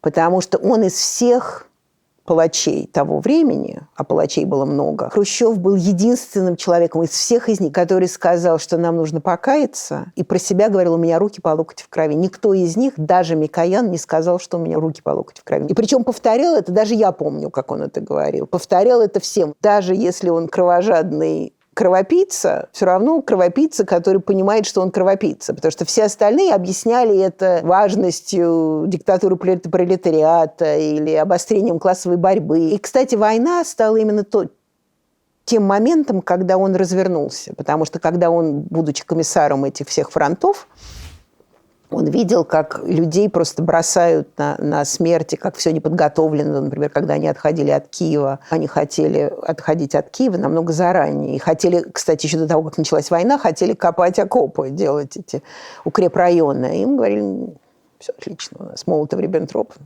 потрясающе. И потеряли и Киев, и потеряли армию. Как бы Хрущев перестал думать, что Сталин – это наше все. Потому что я просто смотрю на фотографии 1936 года, когда он еще в Москве был. Есть фотографии, они... Где они со Сталиным сидят. Да. Шерочка с Машерочкой. Это потрясающе, потому что, Сталин, и Хрущев на него смотрит влюбленными глазами. То есть Хрущев был уже из нового поколения младосталинцев. Когда эти необразованные ребята из деревень, их вытаскивали непонятно откуда, такие активные, как Хрущев, и они всем были обязаны Сталину. Всем своим политическим или каким угодно существованием обязаны Сталину. И война, конечно, это стало менять. Потому что и Сталинград, он был, Харьковской операции был жуткой операцией, был свидетелем. И на него донос Тимошенко, кстати, написал, что вот там тут комиссар, и Хрущев не верит в победу. Он говорит, а какую победу? В какую? Уже уходить надо давно. И после войны, когда из Украины начали опять все тащить, она все-таки житница Европы, он писал Сталину какие-то робкие телеграммы, что вроде не надо. Но вот это вот ощущение, что это великое и главное, и потрясающее, оно прошло. Для него все-таки человеческая жизнь не была настолько бессмысленной, как для многих других аппаратчиков. То есть вот это вот лес рубят, щепки летят, он хотя бы останавливался и делал глубокую паузу. Нужно ли это, не нужно ли это и так далее. У него были потрясающие правильные инстинкты всего. Вот инстинкт был потрясающий. А дальше начиналась вот эта вся советская тоталитарная шелуха. Когда мы этого не можем, а если мы сделаем так, вот как с Пастернаком, как же так, да нельзя, пораженческое произведение доктор Живаго. И когда Хрущев на пенсии наконец прочитал, он прочитал. Он потом все прочитал. Поэтому, кстати, перед всеми извинялся. Он же извинялся и перед Евтушенко, или перед Вознесенским, и перед всеми. И перед неизвестным. И когда он прочитал, он сказал, да еле дочитал, тоска какая. Надо было разрешить, и все поняли какой-то ужасный роман, и ничего бы не было. То есть у него инстинкты были правильные. Но дальше начиналось... Бабушка рассказывала, они приезжают в Лос-Анджелес, их там везут в открытой машине. Лос-Анджелес, тепло, люди одеты, американская свобода, шорты и так далее. Хрущев говорит, ой, смотри, как одета-то, это же надо. Он ей показывает, как это странно. Он говорит, как это, какие штанишки коротенькие. У нас бы так никогда не разрешили, говорит он. И она говорит, ты понимаешь, он говорит, у нас, то есть он бы не разрешил, но он себя воспринимает как часть вот к этой коммунистической формулы, где вы должны вести себя определенным образом. Какие 3 вещи нужно знать про Ист-Виллидж? Это же был бедный район, и сюда приезжали люди, которые были в искусстве, музыканты. West-Village была такая для них, но она очень быстро стала более высокого уровня. А Ист-Виллидж так и оставалась вот для бедных иммигрантов из Восточной Европы, из Латинской Америки. И очень много было несправедливости тоже. То есть хотели строить дома для них. И тогда бедное население вот каких-то там просто сламс, что называется, они выжигали эти дома. И если вы идете по Ист-Виллидж, там это называется community gardens, сады, которые делает само окружение, вот все соседи. И это прекрасно. То есть вы идете, и там какие-нибудь будут латинские сады или еще какие-то сады. Они закрыты, но они открыты днем. Если вы хотите участвовать в выкапывании чего-нибудь, вы можете присоединиться. Это совершенно прекрасная черта Ист-Виллидж. Это церковь Святого Марка. Она больше известна как площадь, на которой есть рынок во вторник или в четверг. Вот здесь продаются елки. Здесь в 787 замечательное кафе. Лев вон с елкой на голове. Лев с елкой на голове, потому что Сент-Маркс, значит, здесь будет лев. Вот здесь можно сидеть, если вы сядете, я не знаю, там проверить свои смс, то к вам может какой-нибудь подойти бездомный человек и начать тебя обнимать, потому что он только что накурился чего-нибудь и хочет выразить свою любовь. Но вот я это место, я очень люблю. Я вообще очень люблю Ист-Виллидж, я скажу вам честно. Здесь все-таки есть вот этот край нормальности. Здесь люди все равно еще меньше выпендриваются по поводу того, что они имеют, как они живут. Почему дети советских партийных и руководящих деятелей Оказываются дети, внуки, оказываются в основном за границей, и там начинают свою какую-то новую, другую жизнь. Это хороший вопрос, который, я считаю, ко мне не имеет отношения, но я могу на него попробовать ответить со своей точки зрения. Например, мой дядя Сергей Никитич Хрущев, сын Хрущева, его пригласили как исследователя. В России, то есть в Советском Союзе, изучение Хрущева не было таким важным процессом, а в Америке хотели все. Потому что все-таки Хрущев для них важный из-за Карибского кризиса, 1962 год, из-за того, что мемуары вышли в Америке, в Little Brown и в Life Magazine. Он для них не просто советский руководитель, он еще и человек, который имеет к ним какое-то отношение, или они к нему имеют какое-то отношение. Я приехала сюда случайно и подумала, что мне было бы очень интересно посмотреть, как это быть иностранцем, потому что когда вы живете в совершенно однообразной такой формуле, когда только партийные работники выезжают за границу, а с фамилией Хрущева вы никогда никуда не поедете в жизни, просто потому что вас не выпустят, потому что вы не выездной и элемент, которому нельзя доверять. Там Светлана Аллилуева вдруг осталась. И я, как нормальный человек, как многие другие, между прочим, стала поступать в университеты по всему миру. Ну и Брежневы, и Аллилуева, которую вы упомянули, и Горбачевы, все живут Про Брежнева я ничего не знаю. Горбачевы живут, потому что они уже совершенно другие. Ельцины тоже, потому что они уже свободные дети, которые строили себе карьеру. А я уехала, как многие другие советские. При свободном выборе, при свободном или несвободном выборе все равно выбирают. Да, конечно, наверное. Но я вам скажу, я хотела посмотреть, как это быть иностранцем. А почему уезжают? Ну, видите, как оказалось, не только дети советских руководителей знали, что они делают, потому что эта страна непредсказуемая. В этой стране у вас сегодня свобода и мир, дружба, кукуруза, а завтра кто-то в Кремле решает, что весь мир твой враг, и поэтому все, кто не считает, что весь мир враг, становятся моментально иноагентами и врагами народа. Кстати, при Хрущеве враг народа был отменен как термин, и вдруг он появился и сейчас цветет и пахнет. Так что, собственно, как говорил тот же Михаил Сергеевич Горбачев, в вашем вопросе уже и ответ. Ну тогда вторая попытка обобщения.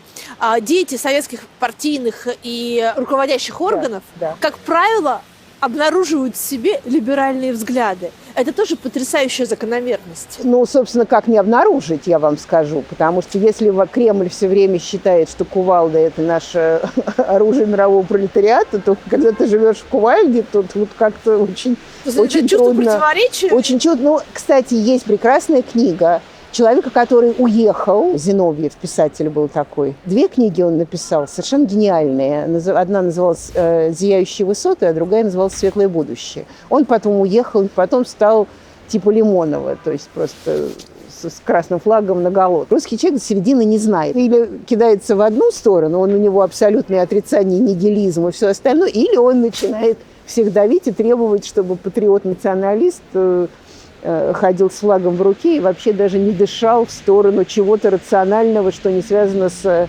скрепами и ценностями, и вставанием с колен. Поэтому, конечно, если у вас одна система все время давит и требует, то дети выходят из этой системы, которые считают, что давить и требовать совершенно не нужно. Еще до 5 лет назад я, например, не предполагала, что все-таки это все сорвется, и Владимир Путин сделает переворот государственный против себя, то есть против той системы, которая удобной, функционирующей, со сравнительно свободной прессой, с возможностью ездить, делать деньги и так далее. То есть как бы нормальную жизнь. Он скажет, танки и бомбы – это наше все, все остальное – это глупости. То есть для меня Путин до 5-летней, 6-летней давности, до 2020 года. То есть, несмотря на Крым, несмотря на Навального, несмотря на что? Крым – это проблема сразу. Но это еще проблема, на самом деле, не только тех, кто принял или не принял, а еще тех, кто, как бы, он тоже вычислил, что Запад поорет и будет все равно с ним торговать, и все равно будет делать деньги, все равно будет иметь какие-то... В Донбассе стреляют, но торговля идет. В Донбассе стреляют, но торговля идет. Да сейчас стреляют по всей Украине и вопят, что нужно санкции туда, санкции сюда. Да, кажется, Европейский Союз купил больше нефти из России, чем дал помощи Украине. И Путин, естественно, пользуется этим невероятным лицемерием. И если бы я была Путиным, воспитанным в КГБ Андроповым, я бы тоже этим пользовался. То есть он же все время им говорит: вы мне лекции читаете? Вы что, с ума сошли? Вы кто такие? И правильно делает, потому что какие ему лекции читают Урсула фон дер Ляйен? Россия использует нефть как оружие, а вы санкции не используете как оружие. В общем, вопрос в том, если вы хотите стоять на своих ценностях демократических, вы на них стоите, вы же не стоите на них, вы стоите на них, когда вам удобно. До изменения Конституции Россия была большой Сингапур с российскими сложностями, а Путин был практически Ли Куан Ю. Но дальше вопрос Пиночета, вопрос Ли Куан Ю. Вы уходите и оставляете страну развиваться дальше? Или вы говорите, без меня нельзя развиваться, может, только со мной. А раз без меня нельзя развиваться, значит, дальше у Путина был выбор. Или, как Пиночет, освобождать страну, делать экономику и так далее. То есть продолжать делать экономику и, в общем, выходить на какие-то еще более свободные формулы существования и быть частью мира. Или делать практически против себя переворот, потому что та демократия, я говорю это слово в кавычках даже, то есть те формулы свободы, которые все равно еще существовали и оставались, они требовали другой политологической формулы. Если вы не хотите сменяемости власти и без вас никакого развития невозможно, значит, нужна другая формула, которая никакой демократии дальше подразумевать не может. Это авторитаризм или это диктатура? Уже много лет была автократия. К концу, после 2020 года, начинался авторитаризм. То есть, когда подделали Конституцию, под то, что все обнулилось и так далее. И для меня переломный момент к диктатуре был 23-й год, когда была полуголая вечеринка, и когда еще никто не понял, что свободы больше нет ни в чем. Вы не можете решать, как вы проводите свое время. И люди, которые еще тогда думали, что они могли решать, как они проводят свое время, они были за это наказаны. То есть уже с начала 2024 года практически диктатура. И в этом смысле Путин интересен, потому что по формуле Андропова, наверное, удавка делается медленно. Эту лягушку он кипятит долго. То есть ее, в принципе, можно было вскипятить сразу, и она бы умерла, и все бы получилось то же самое.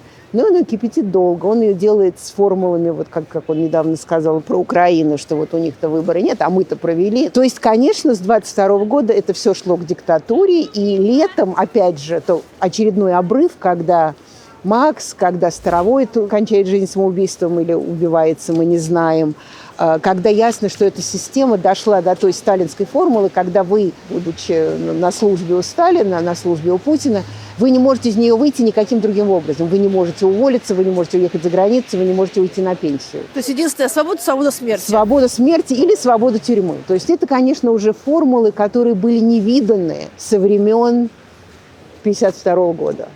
И это невероятно. Лампа. Это английская лампа. Это от английских рабочих. Ничего себе. Да. Это вот английский.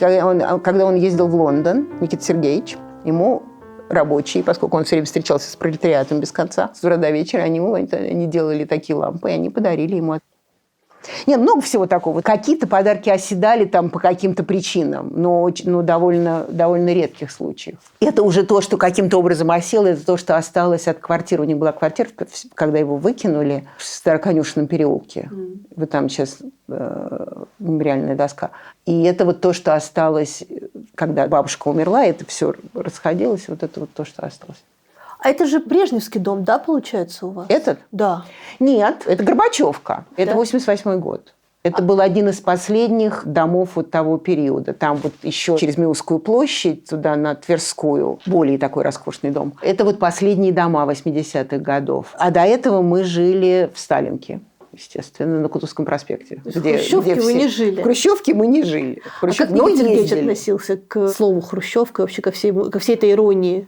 Он потом в мемуарах писал, что вот меня ругают за эти дома и все, но вы хотите жить в какой бы маленькой, плохой, на 5-м этаже отдельной квартире, в которой вы можете эту власть выносить вперед ногами и иметь личное пространство, в котором вы делаете все, что угодно, или у вас система коридорная на 38 комнатных, всего одна уборная, в которой там кто-то вам писает в чайник, кто-то стучит на кого-то и так далее. Это была часть той свободы, я настаиваю на этом абсолютно. Он дал людям свободу. Плохую, кривую, недостаточную. Но по сравнению с тем, что это была свобода. И он забрал у людей страх. Между прочим, Хрущевки – это потрясающая здравая идея. Потом она уже стала идти наперекосяк, поскольку в России всегда хотели как лучше, а получилось как всегда. Но людей расселили из коммуналок. Вы представляете? Хрущевки потом стали панельками, да. Денег нет. То есть для него было важно построить, чтобы люди жили, а там еще деньги собирать. Вода не поднималась на 5-й этаж и так далее. И кукуруза. Хочу защитить кукурузу. Он совершенно не собирался ее сажать на Северном полюсе. Кукуруза была очень полезной. В Украине она росла прекрасно. Но хотели как лучше. Получается, как всегда. Диктатура кукурузы получилась. Диктатура кукурузы. Нет. И потом он в этом смысле был как Трамп, тоже немножко. Он такой был обсессивный. Вот он как с кукурузой, как с Гренландией. Неужели вы думаете, что он захватит Гренландию? Он все может. Я думаю, что это игра, чтобы их каким-то образом взбодрить. Но мы бодрые уже. Мы очень бодрые. Но игра дурацкая. Но это прекрасная серия реального телевидения. Это все реальное телевидение. Ведь вы что думаете, сейчас будет прекрасная демократия в Венесуэле, что ли? Прямо? Нет, там просто нефть перейдет в руки американцев. И все. А больше нам ничего не надо. Главное, что все равно это все не про демократию. И как только, если там что-нибудь такое начнется, то это сразу закончится какой-нибудь очередной кровавой баней и чем-нибудь ужасным. То есть в Америке ничего против Трампа не начнется? В Америке может. Сейчас идут огромные протесты и про Мадуро, и про Гренландию, и про все.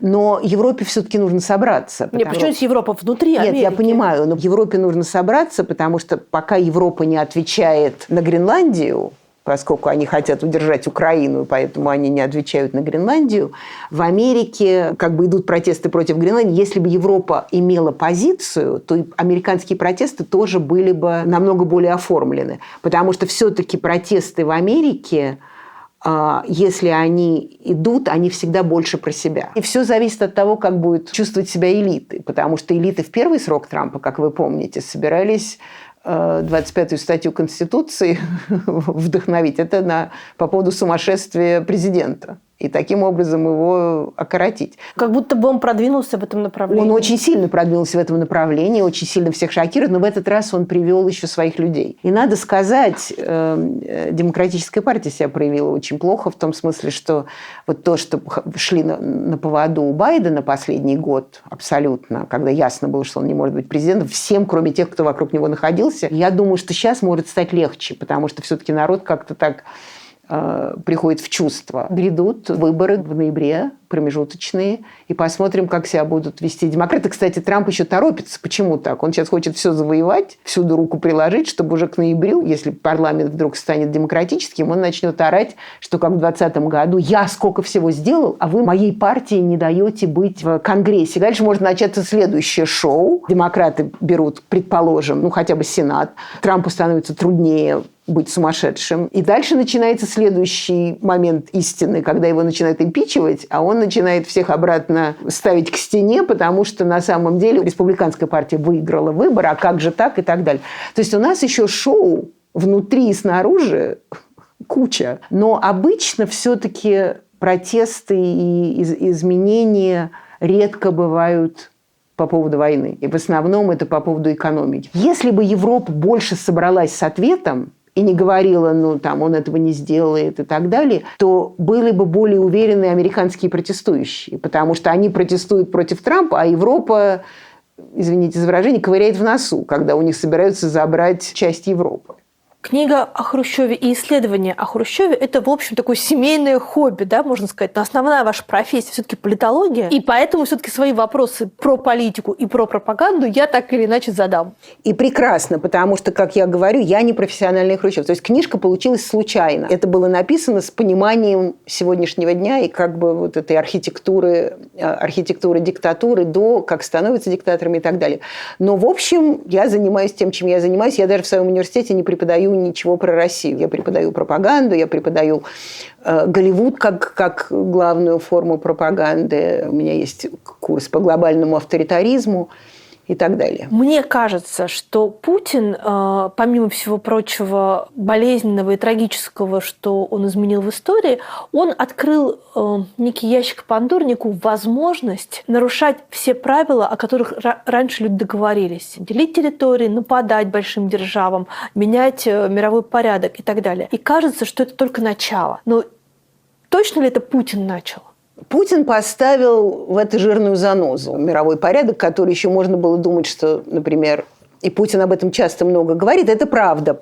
Я с ним согласна, потому что мой интерес, например, к пропаганде возник в начале 2000-х годов, когда я смотрела на Дика Чейни и Джорджа Буша после 11 сентября и думала, надо же, я такое ощущение, что я обратно в Советском Союзе. И с тем, как выдавалась информация, и Дональд Рамсфельд тогда был секретарь по обороне, сейчас это секретарь войны был бы, и он тогда решил, что давайте мы создадим специальный департамент по пропаганде, которым мы всем будем, значит, пудрить мозги. Уже это была глобализация, уже началась благосфера разнообразная, еще не было того, что есть сейчас, но тем не менее уже люди писали блоги и так далее. Как можно сделать пропаганду, потому что пропаганда – это все-таки вещь такая, она не предусматривает общение с аудиторией. А пиар – это намного более успешная формула пропаганды, когда у вас есть якобы общение между то, что вы продаете, и тем, что люди хотят купить. И вы можете это таким каким-то поворачивать направо-налево, но тем не менее. И Рамсфельд вдруг предлагал вот такую тяжелую, суровую пропаганду. Это было интересно. И я тогда стала преподавать как раз курс по пропаганде, и Дик Чейни был вице-президент Соединенных Штатов, он был моим главным героем, потому что все-таки он как раз сказал, Америка может делать то, что другие не могут. И он мне потом уже много лет спустя, уже он не был вице-президентом, больше был на пенсии, он мне сказал, что вообще надо все время понимать, что в Америке это... Помните, они тогда гоняли за оружием массового уничтожения. И он сказал, что у других там, конечно, оружие массового уничтожения, но в Америке всегда оружие массовой любви.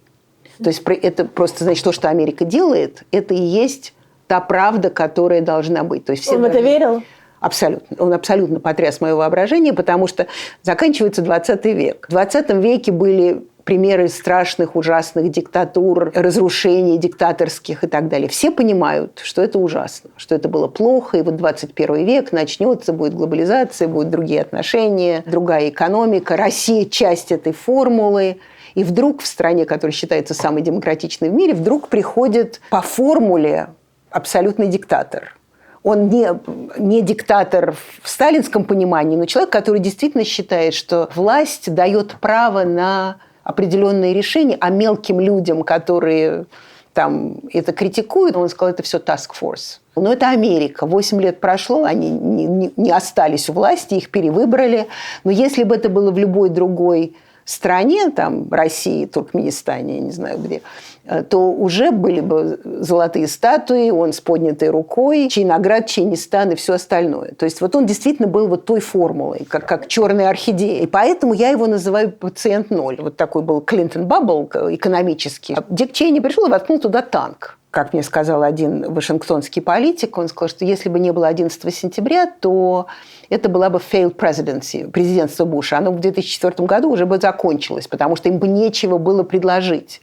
Потому что они могли предложить только танк. И вдруг такое счастье, все-таки у Бога есть чувство юмора, такое счастье для них произошло 11 сентября. А оно произошло... Случайно. Во многом это произошло, потому что маленький Буш, сын Буш, стал президентом. А, как вы помните, папа Буш, другая война иракская, и вот всякие отношения с Ближним Востоком, они были при папе Буше. И папа Буш стал советовать сыну, что делать. Нужно понимать, что Америка сама сделала Осаму бен Ладена. Они использовали этих религиозных людей против советских войск. Но нужно было понимать, что потом, когда эти люди будут оставлены, когда все закончилось в Советском Союзе, их Америка моментально бросит, а эти люди будут стараться завоевать собственную важность. И они пойдут на того, кто их до этого обещал им золотые горы и реки полные вина, а потом взял и бросил, сказал, нам больше не нужно, до свидания и все такое. И Дик Чейни, они, конечно, этим воспользовались. Началось тогда вот это пытание водой, что были страшные истории из Абу-Гараб, вот из этой тюрьмы. Показалось, что всем этим людям, которые будут защищать Америку, они будут ее защищать любыми способами. То есть вдруг правовое государство перестает существовать в этом направлении. Дик Чейни в этом смысле был абсолютно черной орхидеей, потому что вдруг никакие правила больше к нему не относились. Но для меня он начало вот этого процесса, когда можно не уважать международные правила ради интересов Америки. Владимир Путин нас же все время возвращает в это время. Он все время говорит, что я нарушаю, потому что Америка. Почему вы не признаете Крым, когда вы признаете Косово? Почему вам можно бомбить ту страну, которую вы считаете для вас может быть угрозой? А у вас тут вот Владимир Зеленский приглашает Байдена практически убирать меня из власти, распространять НАТО, а тут я виноват. Поскольку Россия, она все время говорит, что у нее свои собственные и все такое, Россия – это антизапад. То есть Россия – западная страна, которая все время не хочет быть Западом, потому что она все время хочет, чтобы ее не сажали за маленький столик. Она говорит, вы недостаточно. Вот когда вы станете Западом, мы вас посадим, а так мы вас не будем сажать. И она все время борется с этим, но она все равно по своим формулам, не политическим, а культурным, социальным, и тогда это абсолютно западная страна. То есть вам для того, чтобы знать про Китай, вам нужен синолог. Я помню, когда стало можно ездить, 88 год, 89 год, вы приходите в собор Святого Петра, у вас там русских больше, чем итальянцев. И каждый русский вам рассказывает про Канову все. Все знают про собор Парижской Богоматери, все знают западную культуру. Это западная культура. И вот эта вот борьба, она все время происходит. И Владимир Путин вот недавно на СПЧ, по правам человека, когда Александр Сакуров ему как бы подтвердил, зачем этот совет происходит, Владимир Путин в очередной раз нам напомнил, что закон иноагентов – это американский закон. 30 Что правда. Но абсолютно не так, как он об этом говорит. Потому что иноагентов мы знаем много в России. Я точно не знаю иноагентов в Америке, про которые Путин говорит, что их сажают в тюрьму. То есть это вот такие эти все сказки. Например, вы читаете любую газету. Фигурист с русскими корнями завоевал гран-при. Бегун с бывший советским русским гражданством завоевал что-то. Если у вас скрепы, если вы такие прямо себе, зачем вам какой-то фигурист с русскими корнями? Писатель какой-то, у которого бабушка была из Одессы, или писатель какой-то, у которого бабушка была из Петербурга. То есть Россия – подражательная культура. Это даже неплохо. И, кстати, Америка – подражательная культура. Это тоже страшно интересно. У вас две культуры крайние. Одна крайняя здесь, то есть Европа, которая перенесена на другой континент, и Россия, которая находилась на задворках Европы. Они по бокам европейской культуры. Обе культуры абсолютно подражательные, потому что они переосмысливают европейский опыт в своих собственных формулировках. Поэтому говорить, что где, какие скрепы, что вы хотите найти, вы найти ничего не можете. И Владимир Путин все время говорит, что у них было тоже так. А почему вы к нам, когда у них то же самое? Но, с другой стороны, если вы действительно думаете, что вы сами независимые и прекрасные, вам совершенно не обязательно каждую секунду кивать или на Европу, или на Америку. Только страна, которая антизапад, поэтому Запад все время будет кивать на кого-то другого, что Запад тоже делает, а нам вот не разрешает. Тогда не говорите, что вы целая независимая цивилизация, потому что вся ваша цивилизация только потому, что Запад решил, что вы недостаточно цивилизованы. И потому что, наверное, Россия, в лице России Путин все время ищет себе разрешение в тех или иных нарушениях правил в том, что Запад это уже сделал. Даже не разрешение, а оправдание, что вы-то делаете, что можно льву, нельзя собаке. Я вам покажу, что я вам не собака. Я тоже лев. Одновременно комплекс полноценности, комплекс неполноценности в одном лице. Но, безусловно, он нарушил, потому что он, как сказала Лилия Шевцова, после Крыма Путин сорвал паутину с уже давно шатающихся международных отношений. А дальше что? Вот что вы будете делать? Что будет делать международное сообщество? Там вы можете бомбить Сербию, вы же не будете бомбить Россию, вы не будете бомбить 11 часовых поясов. Это практически невозможно. Да, я думаю, что в силу своей тренировки, он же был рекрутером, шарм-вербовщика, он все время смотрит, как далеко он может, на какие пальцы он может наступать. И я думаю, что с этим связано его опоздание на 4 часа, чтобы показать, что вы тоже лев, что вы не собака. И для этой цели вы, конечно, можете нарушать международные отношения, потому что таким образом львы нарушают международные отношения. Вот сейчас Трамп идет в Венесуэлу, что вообще против всех и всего. Морпехи вообще не имеют права действовать на чужой территории. Но лев-то может. А раз лев Америка может, то что это Россия? Она великая, со скрепами и с поясами, и суверенной цивилизации. Это такое интересное политическое поведение, которое обусловлено не только историей страны, но еще индивидуальным восприятием и политики истории. Трамп лев? Абсолютно.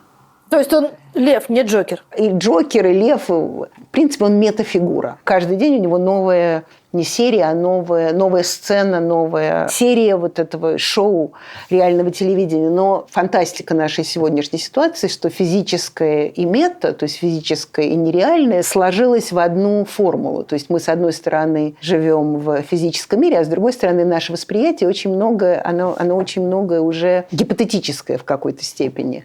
И это, кстати, мы видели в первые президентства, когда были кандидатуры Трампа и Хиллари Клинтон. И Хиллари Клинтон вполне реальная женщина, которая там объясняет, что это так надо, то надо, еще что-то надо. С другой стороны, у вас Трамп, который как бы на необитаемом возрасте, не знаю, жрет червяков и говорит, вот мы сейчас там золотой туалет сюда, это еще сюда. Что вы будете выбирать? Вы реального кандидата выключите, вы будете смотреть на шоу, потому что у него была шутка даже такая тогда, в первое его президентство, что новости про Трампа перешли от сплошного одеяла до стены.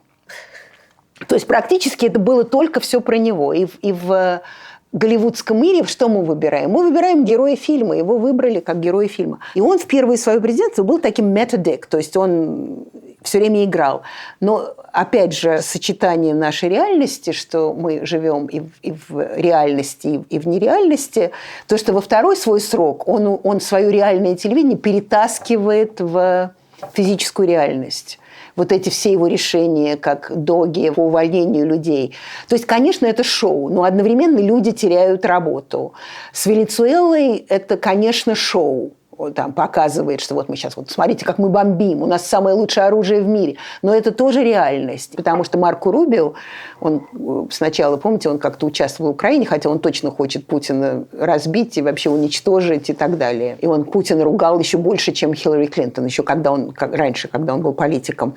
Но он понял, что с Трампом бороться невозможно. И он теперь возглавляет этот венесуэльский процесс, потому что он предполагает, он кубинец из тех семей, которые уехали после Кубинской революции. И уничтожив Венесуэлу, уничтожив Мадуро, таким образом они надеются, что Куба тоже потеряет свое социалистическое правительство. А Трамп пока продолжает вот эти все свои, вот давайте я вам покажу, как я сыграю, какая это все будет ситуация. И для того, чтобы нам понять, как нам действовать, вообще людям понять, как им действовать, нужно понимать, что физическая реальность уже от нас ушла, но мы еще не целиком перешли в нефизическую реальность. И вот какую-то общую ситуацию нужно выработать. Но поскольку все живут в разных теперь физических реальностях и в разных метаситуациях, потому что каждый смотрит разные шоу в какой-то степени, то всем, в общем, прийти на один уровень всего, наверное, будет очень трудно. И, наверное, уже сейчас очень трудно. Как же во времена Хрущева было проще? Абсолютно. А во времена Брежнева это вообще прекрасно. Самое страшное событие, наверное, времен Хрущева – это Карибский кризис. Карибский кризис. Кто виноват? Виноват Ю-2, вот этот самолет разведывательный, который 1 мая сбили над Свердловской областью, где был летчик Пауэрс, которого взяли в плен. И когда Хрущев сказал, это же свой родной брат, оба лысые, оба генералы, да вообще, да мы сейчас. А тут ему брат Эйзенхауэр-то наврал все, и говорит, я ничего не знаю, говорит Эйзенхауэр. Говорит, у меня летчик и самолет. Он говорит, ничего не знаю, вообще ничего не знаю, вообще понятия не имею. Хрущев оскорбил, как же так? Да мы тут собираемся строить все вместе, да вот сейчас в Париж собираюсь ехать. Потом встречается с Кеннеди. Кеннеди намного более милый. Хрущев думает, как прекрасно с Кеннеди, молодой, сейчас я его задавлю своим напором. А Кеннеди ему говорит, знаете, мир сейчас в плохом состоянии, давайте мы с вами сделаем так, что никто из нас не будет делать действия, которые повлияют на расклад мира. А Хрущев говорит, мужик, вы Фидель Кастро пытаетесь убрать каждую секунду. У вас только что был залив свиней в 1961 году, когда Кеннеди, это был еще проект Айзенхауэра, но Кеннеди не хотел это делать, но от него не отказался. И когда это не сложилось, Кеннеди очень быстро отошел от этого. То есть он не стал биться, он просто отошел. И это было очень стыдно для Америки, просто невероятно. И Хрущев говорит, слушайте, вы опять вот начинается то, что наше оружие массовой любви, а у вас оружие массового уничтожения. То есть вы пытаетесь убрать Кастро, у вас только что был залив свиней. И вы мне говорите, чтобы я не тряс ситуацию в Берлине. Почему вам можно трясти? То есть я поэтому очень хорошо понимаю Путина, когда он говорит, что как же так, вам можно, а мне нельзя. Хрущев точно так же. Вам можно, а мне нельзя. Я хочу. Родион Малиновский был министром обороны. Они шли в Варне, в Болгарии, и Малиновский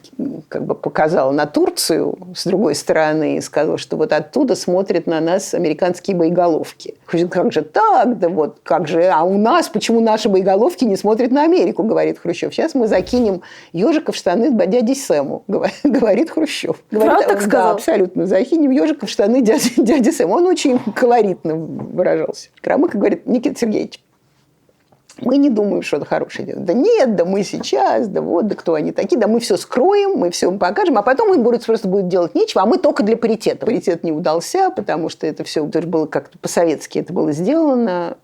когда собирали эти ракеты, их уже привезли и собирали на Кубе. И никто не подумал, что Куба не родная территория, и летают американские разведывательные самолеты, которые не поняли, что там такое у них собирается. И Кеннеди об этом сказали. Кеннеди, конечно, разозлился и начал бряцать своим собственным оружием. И это, кстати, очень интересно с Хрущевым, потому что он только хотел, что почему, опять же, что можно льву, нельзя собаке. Он говорит, что это вам можно, а нам почему это нельзя? То есть это вообще проблема всех русских, советских правителей, что вот Запад позволяет себе то, чего нам говорит мы не можем. Но когда Хрущев понял, что Кеннеди совершенно не собирается, то есть то, что Хрущев старый, что он генерал, и что у него больше опыта, Кеннеди это все равно, потому что Кеннеди должен смотреть в глаза Хрущева, иначе его сметут в своей собственной политике. Значит, он отходить не будет. Но с ним нужно будет разговаривать, потому что если с ним не разговаривать, а он молодой, он, между прочим, горячий, может быть, намного горячее, чем сам Хрущев, тогда будет война. А Хрущев совершенно никакой войны в виду абсолютно... Не просто война, а ядерная. Ядерная война. Он вообще никакой не ядерный, вообще никакой в виду не имел. И Хрущев понимает, что все, что нужно сделать в этом пространстве. То есть даже доходить до этого момента нельзя. И дальше они начинают эту фантастическую переписку двухнедельную, когда они друг другу пишут письма. И там какие-то доходят, какие-то не доходят. И когда и кабинет Хрущева, и кабинет Кеннеди практически говорят, что сейчас мы должны, как же они так, мы им должны показать. А эти два понимают, что на них ответственность, чтобы вот это вот, как Хрущев написал, если мы завяжем, окончательно затянем узел войны, то тогда его будет невозможно разрубить, пишет Хрущев Кеннеди. И Кеннеди понимает, что узел войны нужно разрубать. И тогда они находят какие-то приемлемые формулы. Значит, Кеннеди обещает, что он забирает оружие из Турции, а Хрущев обещает, что он забирает оружие из Кубы. То есть то, что туда приехал, его больше не будут собирать, оно уезжает обратно. Дальше начинается невероятная вещь. Это то, что Хрущеву потом все время меняли в вину. Для меня это, наоборот, знак того, что он все-таки политик. Потому что Кеннеди ему говорит, я заберу. Но говорить я про это не могу, потому что это будет конец моей политической карьеры. На что Хрущев говорит, окей, я вот только хотел, чтобы вы оттуда забрали. Я хотел паритета. А кто возьмет себе лавры и вообще как это все будет, это ваше личное дело. То есть он соглашается на то, на что сегодня ни один политик бы не согласился. На отсутствие пиара. Думая, что Кеннеди тоже не будет это пиарить. Но это же Америка. И тут дальше начинается. Хрущев проиграл, Хрущев это. Окей. И когда его убирают, ему вменяют вину, что вот он моргнул перед американцами, что вот он, значит, забрал из Кубы, и он не настоял, мы плохо проявили себя. На что Хрущев спокойно им говорит, а вы что, хотите, чтобы я начал Третью мировую войну? То есть, и это тоже очень важно, что вы можете отступить для того, чтобы человечество, да, конечно, звучит очень громко, но в какой-то степени так. В паре Трамп и Путин никто из них не такой? Нет, абсолютно. Никто не собирается моргать. А это дуэль? Я думаю, что это не дуэль. Трамп пиарщик. Трамп шоумен. Трамп любит людей, как он думает, сильной рукой. Путин, как он думает, сильной рукой.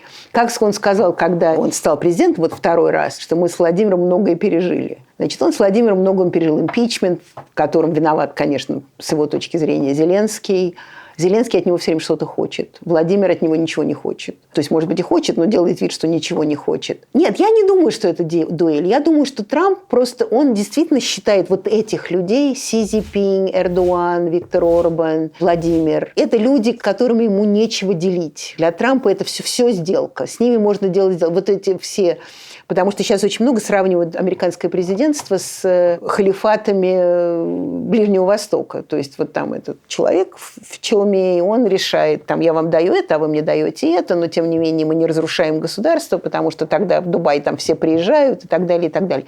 И там вот это «ты мне, я тебе», оно бесконечно. То есть это постидеологическое президентство. А если оно постидеологическое, он не будет с Путиным бороться идеологически. Он будет с Путиным бороться за свою репутацию. Он обещал войну, а Владимир никак не хочет заканчивать, а я-то думал, что Владимир сейчас пойдет мне навстречу. Он смотрит на это как представитель корпорации. Мы смотрим, что мы можем... Вот сейчас с Лукашенко. Мы посмотрим, что мы можем с этим сделать. Пока Владимир занимается устранением причин конфликта с Украиной, Дональд Трамп принимает все центральноазиатские страны. Дональд Трамп делает коридоры между Азербайджаном и Арменией. То есть практически, если Владимир очень волновался за то, что Джо Байден вдруг уходит в его сферу влияния, и вот как же так с этим нужно бороться, Трамп уже прямо совсем в этой сфере влияния. Лукашенко сделал все свои дела, даже не сказав Владимиру, что сейчас это все будет происходить. То есть Трамп не думает, что он борется с Владимиром, но он хочет... Но он думает, что он умнее. Трамп думает, что он умнее всех. Это даже не вопрос. Владимир думает, что он умнее, но Владимир слишком занят своими делами. Он, наверное, умнее, чем Трамп, и более образован. Да? И это было видно в 2018 году, когда они встречались в Хельсинки. Путин его просто обводил вокруг пальца так, что плакали стены, глядя на Трампа. Но уже то время прошло. То есть Трамп, естественно, может теперь, потому что Владимир так завяз в своих ценностях и всем остальным, что Трамп считает, что таким образом он может подвинуть Владимира к той сделке, которую он хочет. Но для Владимира, я думаю, что это дуэль. Он вышел из Андропова, которым любые отношения с Западом – это отношения дуэли КГБиста с... Отношения с врагом. Отношения с врагом. И поэтому для него это даже, я думаю, в какой-то степени увлекательно. То есть все вот разговоры о том, что он сейчас не может, что экономика пошла куда-то, и там ему надо делать сделку. Нет, он будет делать сделку так, как ему позволит его ощущение важности его КГБистского направления. А Трамп хочет сделку. Но я думаю, что это будет еще все очень долго, потому что здесь 4 игрока главных. У всех 4 игроков, кто эти 4? Украина, естественно, Россия, Европа и Америка. Ну, можно говорить, что там еще есть Си Цзиньпинь и Эрдоган, и Орбан, но это фигуры поддержки. А вот 4 главных игрока в этом процессе. И они все пытаются танцевать танго, и все, конечно, танцуют в абсолютно разные стороны. Хрущев, конечно, с политологической точки зрения такой трикстер, потому что сколько раз он менял историю страны и историю политики страны, по-моему, никому столько раз не удавалось. Развенчание сталинского культа. Как это вообще стало возможно? Вот эта вот речь на 20-м съезде, это и сегодня производит ошеломляющий эффект. Но я думаю, что люди, которые сидели в зале, они вообще, в принципе, там сознание теряли. Сознание теряли, совершенно точно теряли сознание. Откуда взялась идея про 20-й съезд? Вот 20-й съезд. Как только умер Сталин, ему сразу было плохо. То есть, но это была, опять же, хочу быть честной, это обязательно. Идея была не его. Потому что когда Берия стал Берия, а Берия был самый главный из Маленковым, тогда же Берия собирался взять все на свете. Но он не мог, потому что 2 грузина подряд, это было бы трудно. Но тогда Берия себе взял и КГБ, и МВД. И Берия сразу сказал, что мы должны восстановить социалистическую законность.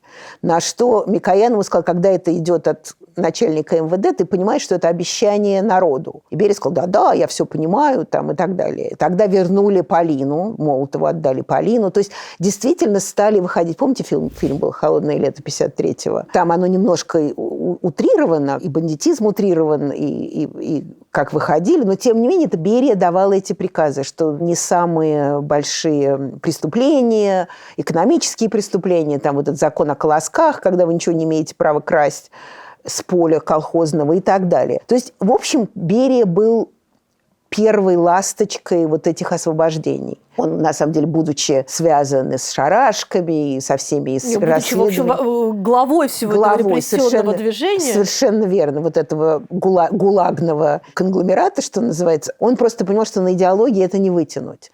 И вообще ему, в принципе, эта идеология абсолютно была неинтересна. И даже есть исследований, что, в принципе, социализм мог закончиться еще при Берии, потому что его это все, вот это соревнование с западным миром, его абсолютно не интересовало. Он, наоборот, хотел, чтобы были те же возможности, которые есть у западного мира, экономические. Он же начал расформировать ГУЛАГ. Тогда же стали сформироваться из гулажных этих подразделений, стали формироваться министерства. То есть он был, в общем, первой ласточкой этой перестройки, что называется. Удивительно, что он пытался нивелировать ту систему, которую во многом сам построил. Он ее продолжил, он ее, конечно, не построил. Но он был руководителем Грузии, которая как бы вошла, вот если говорить о палаче Грузии. Потом он наследовал массовые репрессии, в общем, их улучшил и модернизировал, оптимизировал, совершенно верно. Это очень трудно по отдельности, потому что вот как мог, Хрущев делает секретный доклад и посылает танки в Будапешт. И это проблема России, что вы одной рукой делаете одно, а другой совершенно другое. Это абсолютно противоречит друг другу. И поэтому Россия в какой-то степени все время топчется на месте, потому что она никак не может решить, в какую сторону она хочет идти и что она конкретно хочет. То есть у нее постоянно вот эта вот шизофрения, она не проходит уже вот сколько лет. Она все никак не проходит. И это был Хрущев. Пришла идея, потому что, опять же, с Берией, наверное, я думаю, что со всеми остальными тоже, был бы Мао Цзэдун. Сталина бы не свергли, портрет висел на площади Тяньаньмэнь или там на Красной площади, но тихой сапой уходили от этого.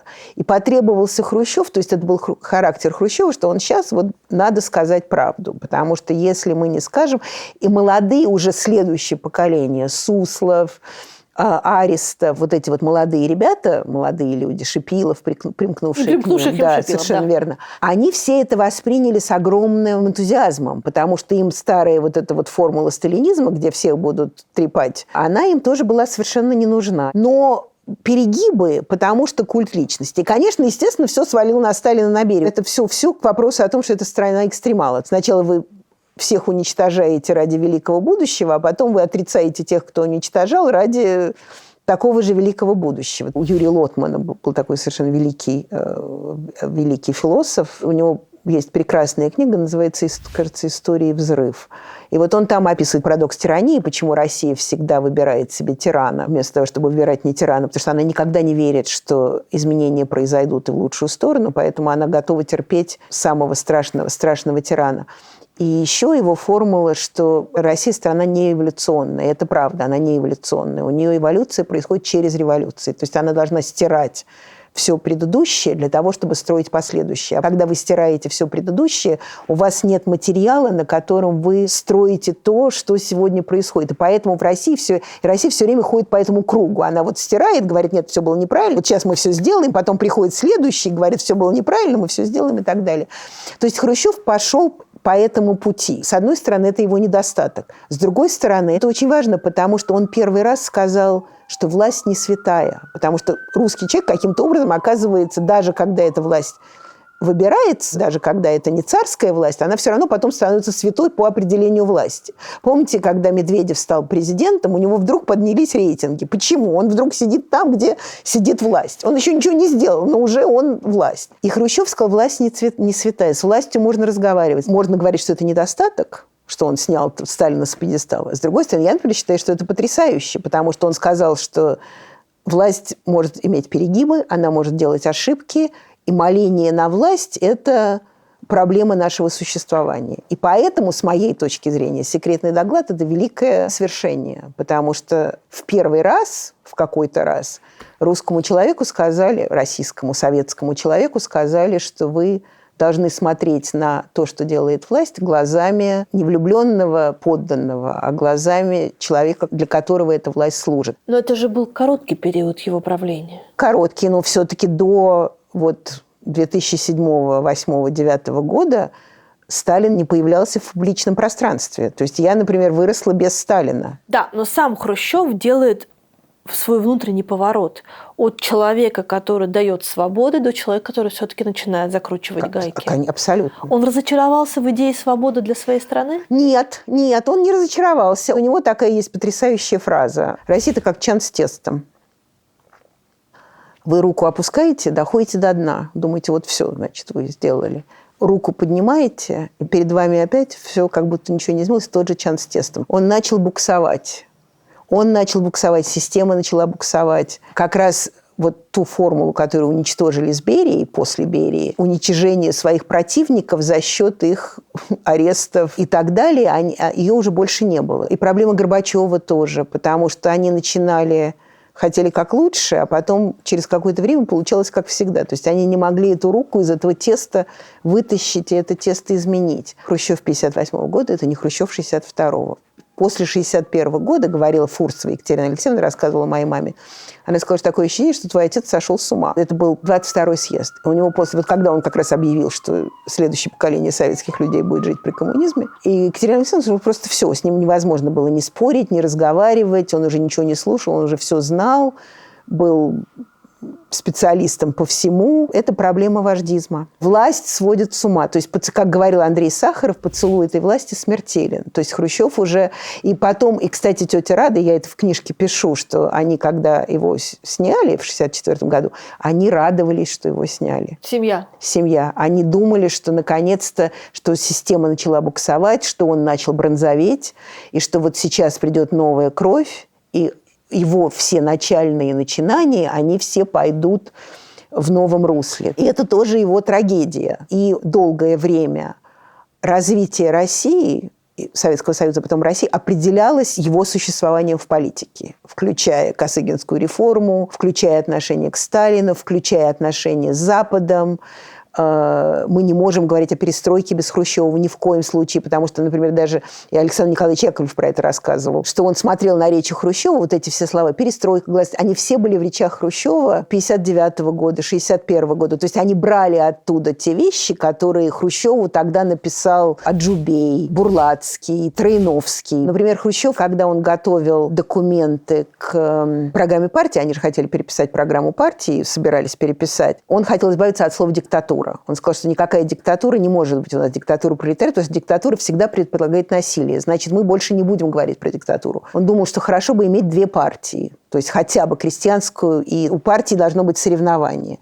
Это все его идеи, это все прекрасные идеи, которые каким-то образом позволяют делать систему соревновательной. Вот это у человека без образования. Он не был не такой уж необразованный. То есть у него действительно формально было 4 класса, это правда. Во-первых, потом у него была Нина Петровна, которая с ним много разговаривала. Потом он очень много читал. То есть то, что говорят, что он там, даже Солженицын в какой-то момент, он сначала был поклонником, а потом перестал, говорит, он никогда ничего не читал и так далее. Все время говорил, что вот жалко мне, я не успеваю и так далее. У него бесконечные были идеи. То есть когда мы как бы смотрим на Хрущева и его судим, что правильно, и мы должны их судить, мы одновременно должны все время помнить, как они жили, при ком они жили, откуда все равно... Для меня, например, очень важно, Хрущев вышел из Сталина. То есть то, что он прошел такой огромный путь, это огромный путь, когда вы выходите из тоталитаризма, который считает, что убийство – это нормальная формула ведения политики, к противоположной системе. Это уже огромно. Я как раз вот часто иногда, там, я не знаю, смотрю на решение Думы или на какие-нибудь приказы Путина, я все время думаю, надо же так, Хрущев вышел из Сталина, он был более демократичным, чем то, что мы видим сегодня. То есть в этом смысле он, конечно, был человек незаурядный, но в любом другом он был абсолютно советский деспот, и никуда от этого не денешься. Вот это классная фотка. Это в Переделкино у нас на даче. Это день рождения моей сестры Ксении. Здесь он, конечно, милый совершенно, но Люба была на этом дне рождения. А он с ней встретился, он пришел с задней калитки, и она шла ему навстречу, потому что они не виделись с войны. Но он ее узнал. Конечно. И он ей сказал «Здравствуй, Люба», и прошел мимо. И есть другая фотография, которую я не повесила, где Люба сидит с Ниной Петровной. То есть Нина Петровна по-прежнему продолжает вот быть такой главной женщиной понимающей. И Люба садится к ней и, значит, начинает рассказывать о том, как это, как то, как пятое, десятое. А он сидит совершенно с другой стороны. То есть бабушка, как представитель семьи, считает, что она должна сидеть с Любой, которая обижена тем, что... как бы Никита Сергеевич ее не хочет воспринимать. Как вот вы сами себе объясняете эти парадоксы? То есть вот с одной стороны 20-й съезд, с одной стороны там отмена диктатуры пролетариата, а с другой стороны разгон бульдозерной выставки. Это не его. Бульдозерные выставки, разгон – это 73 или 74 год. Уже Хрущев давно умер. А, то есть он в манеже? Он в манеже. Она была абсолютно грубой, абсолютно хрущевской. Кстати, я в книге ее много описываю, потому что мама дружила с неизвестным, очень много потом я с ним разговаривала. Мне много рассказывал совершенно потрясающих вещей. Приходит Хрущев. Одна из произведений неизвестного была «Космонавт». Но космонавт так, как неизвестный это делает.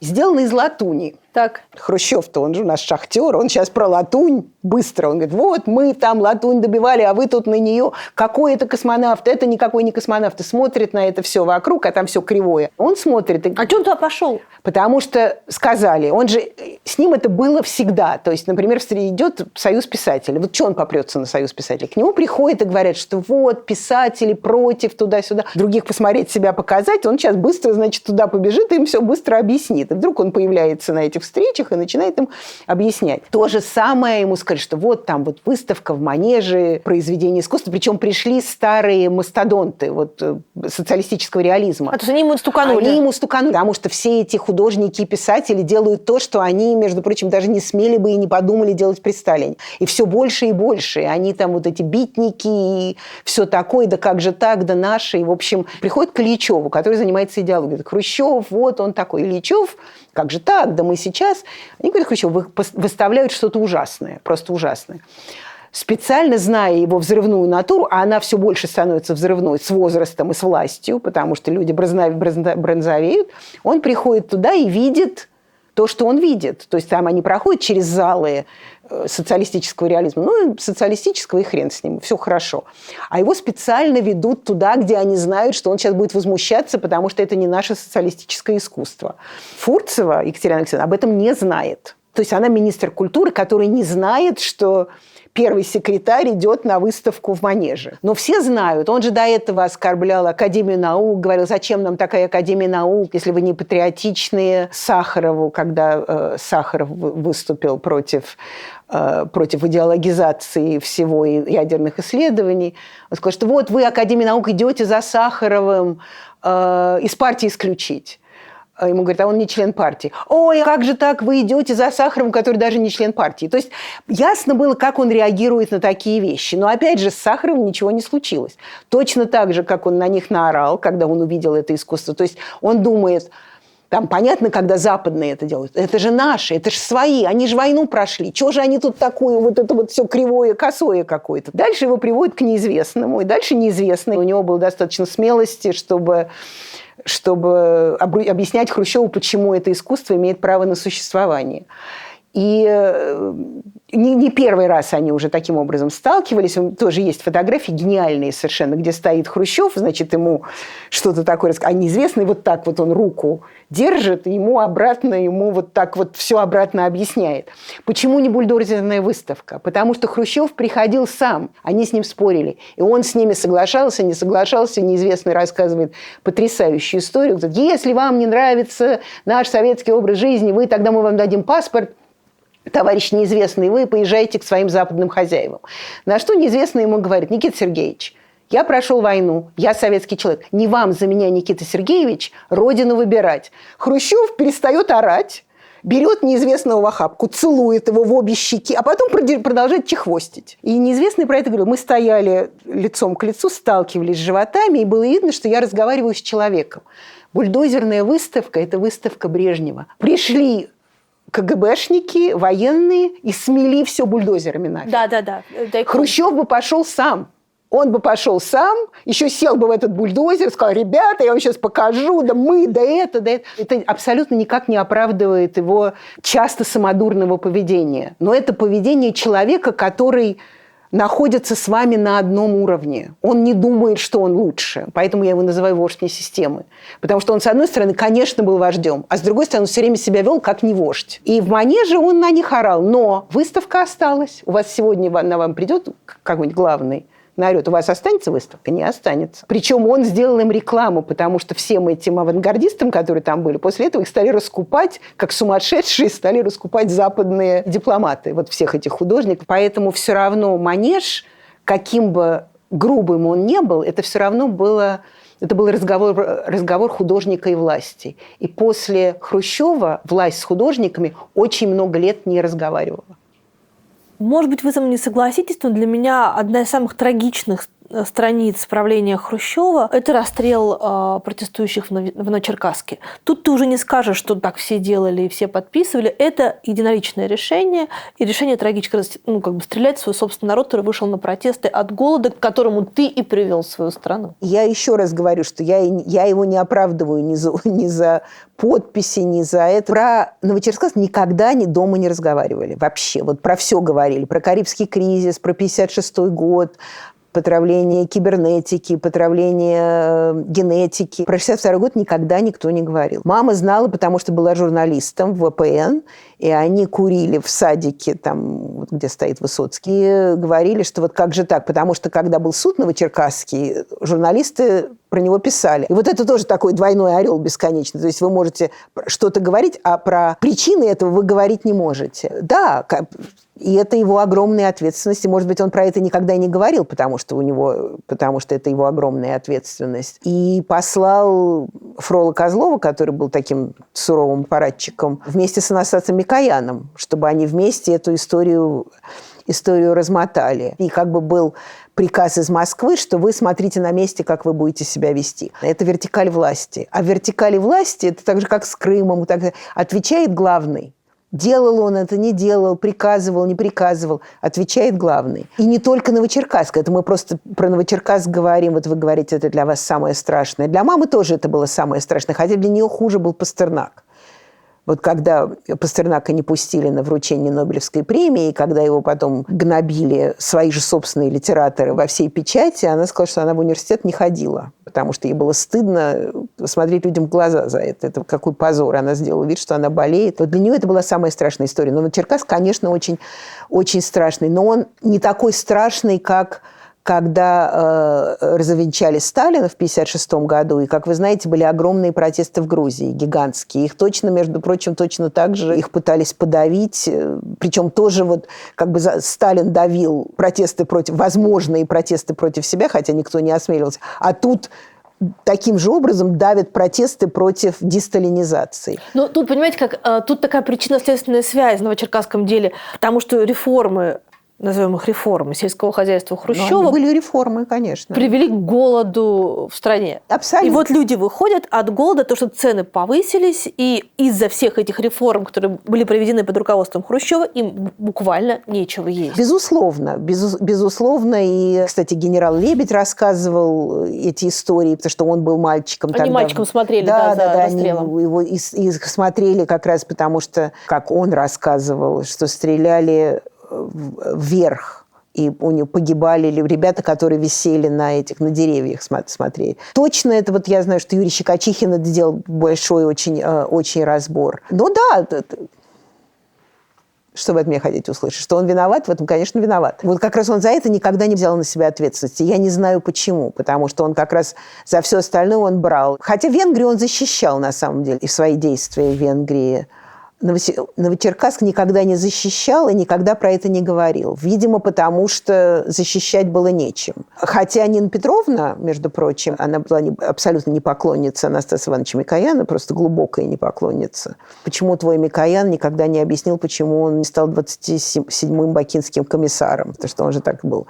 Почему твой Микоян никогда не... Он только ездит, она говорила, он только ездит, договаривается, а всегда только получается хуже. То есть она имела в виду Венгрию, и она имела в виду Новочеркасск.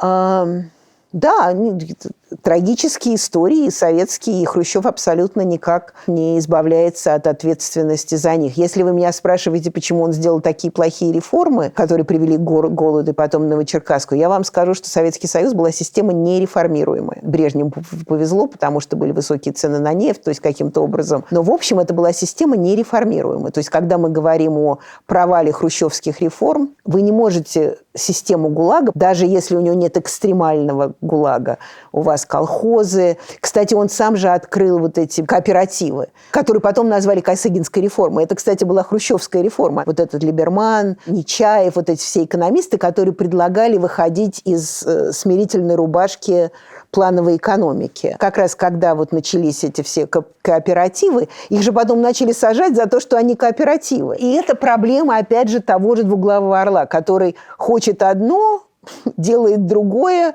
делает одно, получает другое и так далее. И Хрущев абсолютно характер этого психологического, культурологического, политического животного, потому что он, и, как говорил Эрнест Неизвестный, что у Хрущева стержень между добром и злом походил прямо в середине его, потому что обычно у всех других там есть плохой, есть хороший, а у Хрущева вот просто в самой середине. Поэтому он сделал памятник ему такой, что он был ретроград и реформатор одновременно. И Новочеркасск – это история ретроградства и реформаторства одновременно.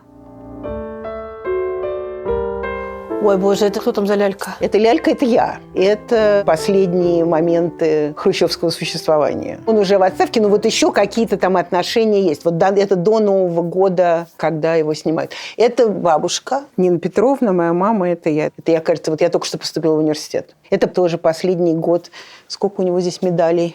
Вот все, это значит после мая 64-го. То есть это прямо последние остатки времени, потому что у него 4 звезды. Вот удивительно тоже, как ему удалось его сковырнуть всего через 3 года после супертриумфа Советского Союза. Человек летит в космос. Есть разные теории. Одна из них – Карибский кризис. Это 62-й год. 62-й год. И улучшающиеся отношения с Америкой, которые уже, поскольку Хрущев много ездил, ему уже все это надоело. Вот, кстати, Трамп тоже все время ездит в разные страны и не занимается внутренними делами своими, потому что у него все время хвастается, что он войны закончил. Проблемы нарастают, вот как раз Рязанское дело, Новочеркасск, вот эти все дела. А он, значит, занимается, там, холодная война туда и колониализм сюда. Все больше и больше Фрол Козлов как раз занимается внутренними делами. Хрущев отдает это все на откуп. Но Карибский кризис становится все больше и больше отношений с Америкой. Будут выборы 1964 года, и после этого Кеннеди, они уже все готовятся. В 1963-м убивают Кеннеди. Хрущев-то переживает? Хрущев переживает. Хрущев хочет ехать.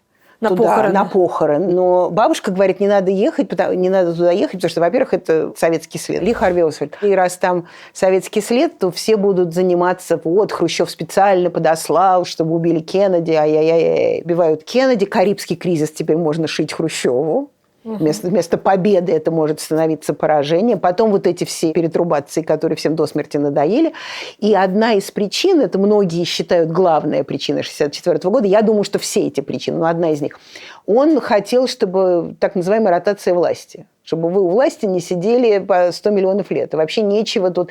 И у него, кстати, когда его первый раз выкидывали в 1957 году, пытались выкинуть, стенограмма этого пленума – это совершенно потрясающая вещь, где он там говорит, что цепляемся за власть, как вождь за воротник. Что для советского лидера совершенно невероятная форма. Он говорит, ну что, вот мне 64 года, я уже приближаюсь к пенсионному возрасту. А молодые, они лучше нас еще подписывать бумаги будут. Вы представляете вот этим всем людям, мы смотрим на это с сегодняшнего дня тоже, этим всем людям сказать, что да, очень хорошо вы служили, а дальше будет теперь молодое поколение и так далее. То есть Хрущев устраивает ротацию власти, а они как раз собираются к тому моменту, когда им 65 лет, только начать дальше жить и руководить. То есть ротация власти – это была огромная бомба для них. В 1964 году как раз понятно было, что закостеневшая советская система, она боится и не хочет перемен. Особенно не хочет перемен, которые могут сделать проблематичным продолжение власти тех, кто во власти находится. Я думаю, что поэтому, почему он не боролся, видимо, это его и не удивляло. То есть, с одной стороны, он был шокирован, а с другой стороны, он не удивился, сказал, я уйду, если надо, если вы не хотите, я уйду.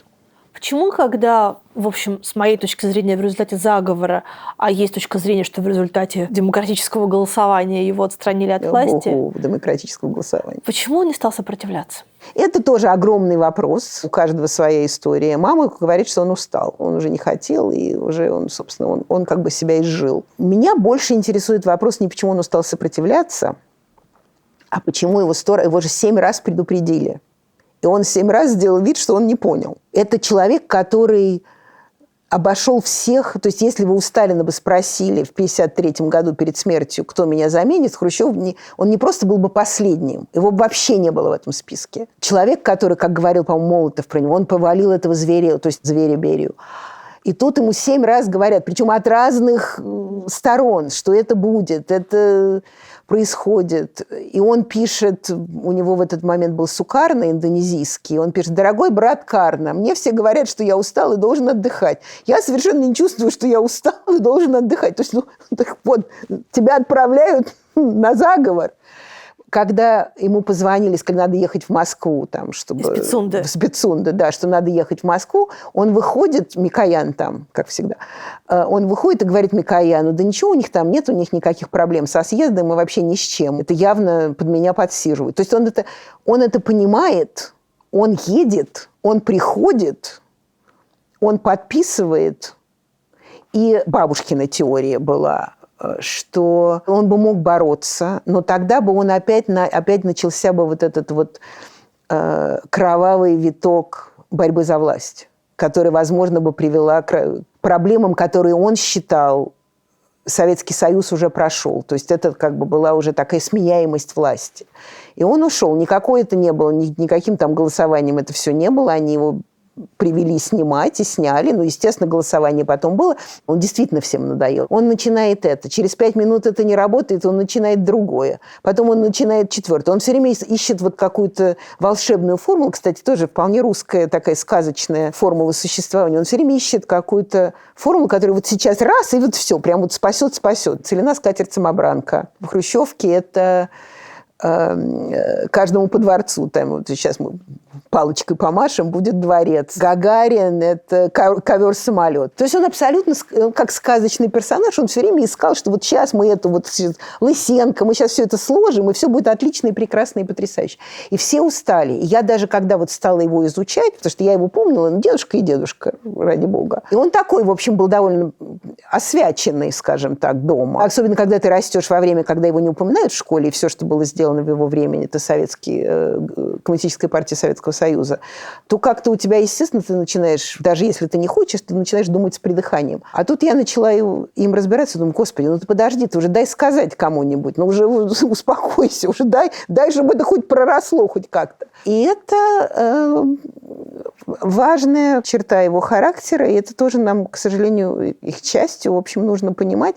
И нужно понимать, что он был человек своего времени, но одновременно он был человек, который через свое время тоже переступил. Он был самым человечным. И, наверное, это самая важная его черта. Извинялся перед всеми. Говорил, что я был неправ, и вот вы меня простите, Евгений Александрович Евтушенко. Шатров, он говорит, товарищ Шатров.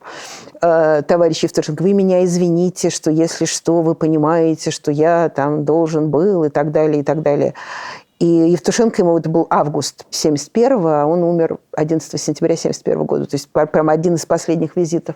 Евтушенко ему говорит, ну, Никита Сергеевич, вы же понимаете, что люди забывают про ГУЛАГ, уже не помнят про преступления сталинизма. И Хрущев говорит, ну, и слава богу, что не помнят, пусть живут. И то, что он как бы не разрешал, но говорил, что люди пусть живут, это особенно то, что мы видим сегодня, это, в общем-то, огромное достижение той власти. Российская власть очень редко позволяет людям жить. Запрет на Хрущева, на упоминание Хрущева, на прославление Хрущева, какие-то блага для семьи, когда был снят? И был ли он снят официально? Ну, во-первых, кто-то написал в своей книжке про Москву, что Хрущев был под домашним арестом. Это совершенно неправда, не был он под домашним арестом. Конечно, ему посоветовали не ездить, когда не надо. Ему нужно было говорить, куда он едет, из дачи в Петрово Дальнее. Но это было только первое время, а потом уже ясно, что, потому что Брежнев все-таки боялся его. Но Брежнев, он был не смелый человек, потому что он, когда уже Хрущев потом диктовал свои мемуары, это был первый раз его, по-моему, вызывали в 67 или в 68 году. И когда его вызвали на ковер не с Брежневым, и когда ему, по-моему, Пельша ему сказал, ты хорошо живешь, у тебя дача, ты можешь диктовать, и все такое. И Хрущев сказал, если я пойду по стране с рукой, мне подадут. А если ты пойдешь, никто не будет знать, кто ты такой. И это правда. И они действительно вот такого боялись, потому что он все-таки народный был. Но, тем не менее, через пару лет, там, 64-й, к 66-му году, уже даже когда они звонили в гараж, там машина приезжала из гаража правительственного, уже даже никто не спрашивал, куда он едет.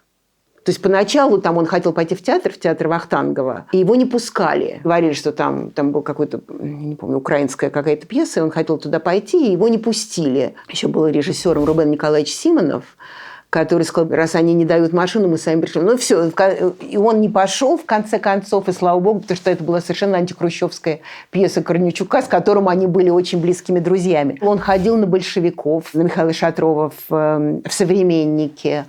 То есть ничего такого не было. С работы многих уволили, правда. Алексей Аджубей перестал быть, естественно, в «Известиях», подписывал в журнале «Советский Союз», подписывал фотографии под именем Радин. То есть Рада была его жена. А Раду единственную никого не уволили абсолютно. Она как была замглавного редактора «Науки и жизни», так она и осталась до конца жизни, она осталась замглавного редактора. Такая она была потрясающая. Сергей через сколько-то лет потерял. К 68 году он только потерял свою работу. Он был ядерщик у Челомея. То есть даже запреты уже не были теми запретами, которыми они могли бы быть за какое-то время. Когда Хрущев умер в 1971 году, вот тогда у всех забрали поликлинику и все. И потрясающе совершенно Виктория Петровна Брежнева, которая до 1964 года была лучшей бабушкиной подругой, но они потом не разговаривали, естественно, и Галина Брежнева, они пришли к папе и сказали, папа, Леонид Ильич, ты офонарел, папа, ты с ума сошел. Они всю жизнь прожили вместе, теперь у них все забрали. И моментально все восстановили. И даже когда неизвестный делал памятник, его долго не ставили, его, по-моему, поставили к 1975 году только, а он умер в 1971. И только когда мама поговорила с Екатериной Алексеевной Форцевой, Екатерина Алексеевна сказала: я сделать ничего не могу. Если я буду просить, будет еще хуже. Пусть Нина Петровна позвонит Косыгину. Нина Петровна позвонила Косыгину, и позвонила, сказала: товарищ Кухарчук на проводе. Потому что у нее была своя фамилия, и она всегда представлялась как товарищ Кухарчук. И ей секретарша Косыгина сказала: Нина Петровна, соединяю. То есть даже ненависти такой, которую потом описывают, все равно тоже не было. Конечно, Брежнев очень не любил Хрущева, потому что он еще считал себя виноватым в какой-то степени и боялся. Но одновременно вот такого ужаса, который люди описывают, как сказал сам Хрущев, когда он уходил в 1964 году из этого заседания пленума, он сказал, что самое большое мое достижение в жизни, что сегодня меня могли снять простым голосованием. Вот фотография моя с дедушкой. Вот его последний день рождения, 15 апреля 1971 года. Там дальше внизу это Нина Петровна, мы с мамой. Какая здесь у вас любимая фотография или картина? Это мама, это портрет Бориса Жутовского. И она часто была такая грустная, поэтому она здесь вот такая грустная. Здесь много всего. Вот это Хайли Селаси, когда он привез много золота, потому что, как вы знаете, он наследник Иисуса, то есть наследник христиан, и у него были свои золотые копии. И он привез всякие золотые вещи, и Хрущеву он привез в подарок золотую колонну, вокруг которой бегал лев, со словами, что вы как лев охраняйте свободу стран, которые раньше были колонизированы. Так что так это было. Вот там Нина Буденная, дочка Буденная, они были студентами вместе на журфаке. Не знаю, какая у меня самая то Рауль любимая. Кастро, что ли? Нет, это не Рауль Кастро, это Че Гевара. А, это Че Гевара. А внизу, это мама Абрамила, внизу это Фидель Кастро с Хрущевым на мавзолее. Это все фотографии вешала мама, поэтому как бы они отражение ее. А я просто повесила вот... Я эту стену люблю, потому что я ее сама сделала. Это мама в Тбилиси у Параджанова в студии. Это мама с Юрием Любимым, которого она очень любила, с ним очень дружила. Это рисунки Резо Габриадзе. Прошло 30 лет, и я совершенно не помню, когда он это нарисовал. Удивительно, как судьба, да, устроена. Хрущев, человек, который любил такое все лапидарное, соцреализм, да, то все. А вы дружите с Габриадзе, он вам делает рисунки. Это, кстати, очень интересно, ведь когда Хрущев ушел на пенсию, когда он встал на пенсии, к нему же все приезжали. И Евтушенко, и Шатров, и Лев Арцемович такой был физик, и Роман Кармен был такой. А это правда, что он Высоцкого не узнал? Неправда. Как он не узнал Высоцкого?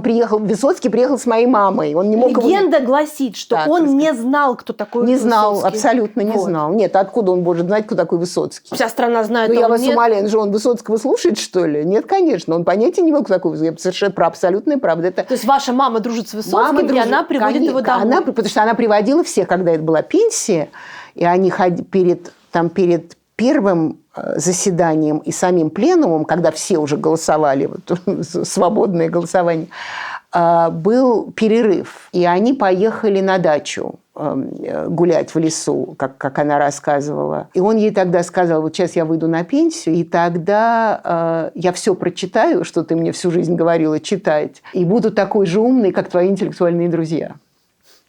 Потом она всех этих интеллектуальных друзей туда вот к нему привозила, включая Высоцкого. Они были шапочно знакомы, и он просто пришел, мы жили на Кутузовском, он просто пришел, позвонил и сказал, что это Володя Высоцкий, мне Юрий Петрович дал ваш телефон. А у меня болел папа, ее муж. И она сказала: мне сейчас не до вас, дорогой Высоцкий. Мне срочно нужно поговорить с Никитой Сергеевичем. Она говорит: неужели? Прям вот сейчас. Папа мой говорит: слушай, тебе Высоцкий все-таки, тебе что, не интересно, что ли? Ты чего? Значит, она говорит: ну ладно, заходите. Значит, он пришел. Папа открывает дверь. Он говорит: ты что ли боишь? Очень хорошо выглядишь. Говорит ему Владимир Семенович. Ну, дальше он говорит, что мне нужно срочно. Он говорит: ну, срочно сейчас, что ли? Он говорит: прям вот просто это... Я уезжаю в Минск вечером, и мне абсолютно срочно, мне нужно с ним поговорить. Мне не дают петь, для меня это не хобби, а призвание, я должен с ним поговорить. А он говорит: у меня машины нет, я машину не вожу. Он говорит: у меня машина внизу, значит, нас отвезут, у меня там мой друг, он нас отвезет. Просто он не уходит. Он говорит: я не уйду, пока мы не поедем. Она звонит, и думает, сейчас бабушка Нина подойдет, и она скажет: ну, нам сейчас мы заняты, мы не можем, папа плохо себя чувствует, что-нибудь. А ее нет. Он подходит к телефону, Хрущев. Она говорит: у меня тут друг актер, ты помнишь театр на Таганке? Там? Очень хочется с тобой увидеться. О, приезжайте. Все, они садятся в эту машину, едут туда. Он уже стоит, их ждет. Дальше они гуляют по этим дорожкам в Петрово-Дальнем. И Высоцкий ему вот все это рассказывает, что это мое призвание, это не хобби. Дедушка поворачивается к маме, как она рассказывала. Говорит, ты же сказала актер. Он говорит, он еще и актер, но он еще и поэт. То есть он действительно не знал, почему он будет знать, кто такой Высоцкий. Он читал запрещенную литературу. Это он делал. Он читал Гинзбург, он читал Солженицына, он читал Набокова. Когда он прочитал Набокова, он сказал, выбрось, отдай, а то дети найдут, потом будет плохо, сказал. Но про Высоцкого он слушал вражеские голоса, как он их называл, но там Высоцкого не пели в «Голосе Америки». И дальше, когда они стали разговаривать, я вот пою, там я это... у меня нет с собой гитары, но я бы с удовольствием сейчас я бы вам спел, я вот приеду, говорю, да, я очень хочу послушать ваши песни. Все, у них был совершенно замечательный разговор, и тогда, что я могу вам посоветовать, молодой человек? Он их всех называл молодой человек. Пойдите к Фурцевой, она ничего сделать не сможет, но хотя бы выслушает. Где ничего не ходите, это все бессмысленно. Помочь я вам ничем не могу. Могу только сказать, продолжайте делать свое дело. А Высоцкий говорит, а нельзя, у вас холодно, это был март, холодно, выпить. Молодой человек, пить нельзя. Говорит, нет, немножко. Говорит, мне нельзя, мне врачи запретили, я пить не буду, теплое, у меня ничего нет. Он говорит, ничего, я теплую. И потом Высоцкий очень много эту историю рассказывал, и рассказывал ее все время, каждый раз с новыми разговорами. Потом ее нам рассказывал Шатров уже с другими, потом ее рассказывала Белла Ахмадуллина совершенно другими, неизвестный рассказывал, она обрастала деталями, что он уговорил целую бутылку водки, но он не уговорил, он выпил стакан, и потом Хрущев у него просто это забрал. Они очень понравились друг другу, все поговорили, прекрасно. Говорили про хрущевки, кстати. Высоцкий жил в коммуналке, он сказал, какой это замечательно, да-да-да, он говорит, сейчас все ругают, но это вообще замечательная вещь, все такое. И когда они уже уходили, Высоцкий к нему повернулся и сказал, Никита Сергеевич, а нельзя ли вам обратно?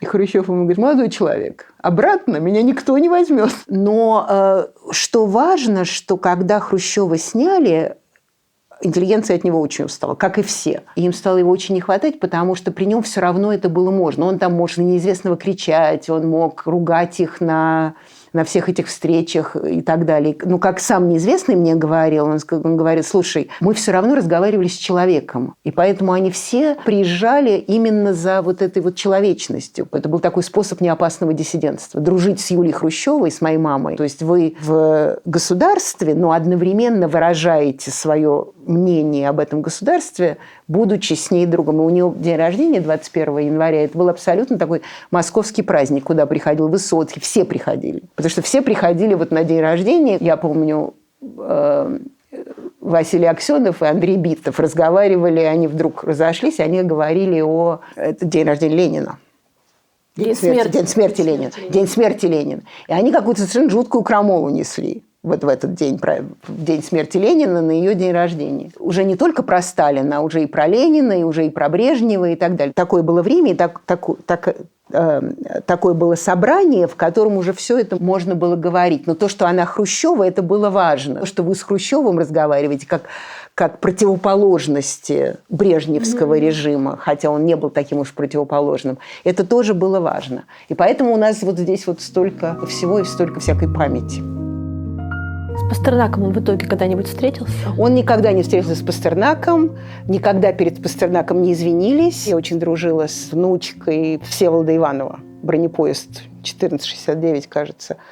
И его вдова Иванова как раз с сыном Пастернака они обсуждали, и он, видимо, знал, что я там была у них на даче, и он много говорил, потому что, в принципе, зачем было вспоминать какой-то 80 какой-то год, зачем вспоминать то время. А он сказал, что нам было так стыдно, и так было ужасно. И я это все слышала случайно, наверное. И хотела под землю провалиться. И хотела извиниться за семью. Но мне было неудобно извиниться, потому что мама моя тоже была в переделке, тоже могла бы извиниться. А ей, видимо, было неудобно за главных, за старших родственников, за Хрущева, так что никогда не извинились. Но он потом очень переживал уже задним умом. То есть он считал, что это ужасно, то, что они сделали, но, в принципе, считал, что это плохой роман.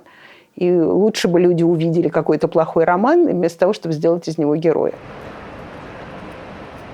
14-я улица, она интересная, она между Ист-Виллидж с 13-й дальше, а 15-я улица начинается более роскошно, называется Gramercy Park, Gramercy Area. То есть мы такой, что называется, no man's land, и, как вы видите, у нас и слякоть больше, и вот граффити больше, и дома... Синагога такая ютится. Синагога гениальная, синагога вообще... С луковками. Потому что синагога раньше была украинская церковь. Когда сюда переезжали очень многие, вот там еще есть место такое, называется, очень большое, называется Stuyvesant Town. И там были люди, которые приезжали сюда, потому что East Village была, это была польская деревня, украинская деревня, и довольно well-to-do, то есть в хорошем финансовом состоянии люди, часто еврейской национальности, где они не хотели бороться за право своего существования. То есть отжала синагога у украинцев, им пришлось отдать. И это прекрасная синагога. Кстати, вот несколько выходных назад, и вот наверное, это будет сегодня вечером, они здесь собирают людей, и очень много приезжих, и очень много мусульман, и кормят их. То есть там они приходят, получают еду. То есть, в общем, такая в этом смысле East Village совершенно прекрасное место, потому что оно общесобирательное. Это магазин, что ли, кукол? Или что Это типа выставки, типа музея. Выглядит довольно кровожадно. Кровожадно. Но когда началась война в 22 году, здесь на одной из кукол, самой кровожадной, было написано «Путин». И он вот светился тебе все время в лицо. Но сейчас убрали, потому что уже война идет почти 4 года, и как-то все устали и так далее. Это, конечно, Ukrainian Village. И где-то там остались еще флаги. Но, в общем-то, флаги уже стали убираться. История с Трампом и история Трампа для людей, например, моей профессии, это некоторый шок, потому что, когда мы становились журналистами, мы учились по американским учебникам, и нам казалось, что уж здесь-то журналисты точно независимые, и они вот как ястребы кружат над схваткой, и нет-нет, да найдут какую-то плесень, бросятся на нее и искоренят. Но оказалось, что в нынешней Америке можно быть либо журналистом за Трампа, либо журналистом против Трампа. Ну, то есть, когда мы в России говорим, что можно быть либо провластным журналистом, либо уехать и оттуда, либо сесть в тюрьму. Да. Ну, здесь все равно все-таки сравнивать нельзя. СМИ независимых уже все равно нет. То есть они независимые, но не независимые. Потому что, например, очень уважаемый канал MSNBC, то есть Microsoft, новости MSNBC, они так против Трампа, что у них все равно все становится пропагандой, потому что у них просто глаза застят. Любой новостной отсек, он будет про то, как это выгодно Трампу, или это невыгодно Путину. Это выгодно Путину. То есть все начинают давить свою собственную идеологию. Это уже не фактические СМИ. Когда, например, был Watergate, и когда журналисты раскрыли это дело. И против журналистов невозможно было пойти, потому что они действительно нашли эту плесень, и они ее выставили, и она была. И это стало как бы примером всего. Боб Вудворд, один из расследователей Watergate, у него, когда началась война с Афганистаном и Ираком, была потрясающая книга, называлась «Bush at War», «Буш на войне». Она действительно была очень хорошая, потому что она изнанку показывала, как шло приготовление, какие были обманы и так далее. И эта книга, она, с моей точки зрения, рубеж, потому что она вышла в 2004 году. То есть, когда ясно было, что война, в общем, не пошла в ту сторону, в которую все думают, она должна пойти. Когда Отечество в опасности, оказывается, что все государства действуют так же, как мы думаем, действует советское государство и так далее. Но мы думаем, что это только как бы репрессии советские, а все остальные нет. Критики нет, всех сразу ругают, что они не патриоты, и как же так, да мы сейчас защищаемся, а вы тут такие-сяки, 5-10. Что делает «Нью-Йорк Таймс»? Редакторы, боясь, что их обвинят в непатриотизме,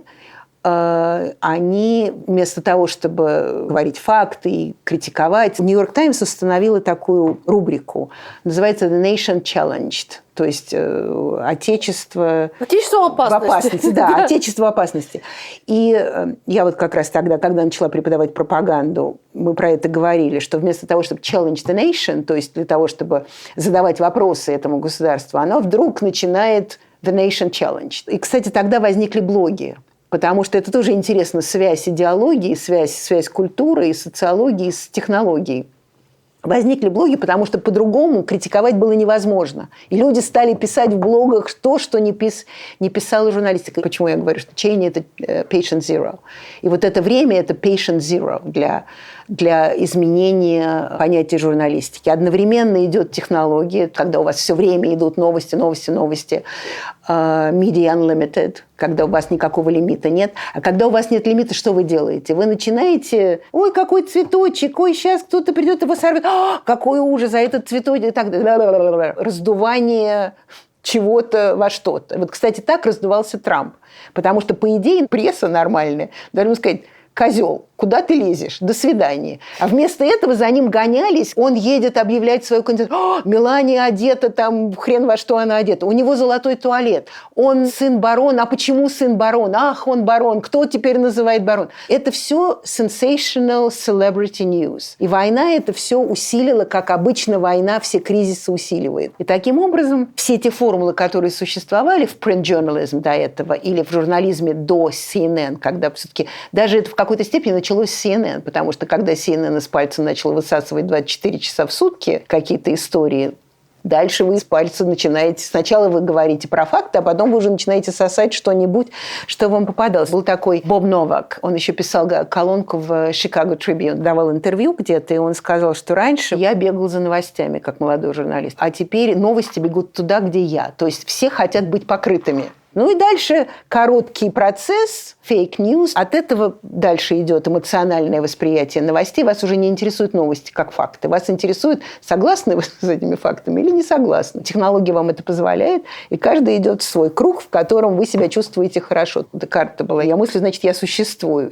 Сегодня Декарт бы сказал: я чувствую, значит, я существую. Или я существую, значит, я чувствую. То есть все оценки всего становятся ощущением чувства. Ну и все, и вот вам новости, потому что теперь новости не про то, что нужны факты, а про то, как вы к этому относитесь, как относится ваша аудитория. Вы хотите вашу аудиторию к себе привязать, вы не хотите, чтобы она вас ушла, поэтому новости становились все больше и больше такими как бы элементарными. Я помню, я своим студентам, еще когда они читали газеты, когда газеты только стали онлайн, я говорю, всегда смотрите первые 5 самых популярных новостей. Вот вы смотрите, там, не знаю, зеленый чай – это самая прекрасная вещь в мире. Пэрис Хилтон, у нее порвались колготки. Джулия Робертс рассталась со своим кем-то. И где-то там на 10-м у вас будет война в Ираке, что-то. До сих пор нет информации, где Бен Ладен. На этом фоне появляется Трамп. Это же какое развлечение! Он пошел сюда, у него длинный галстук.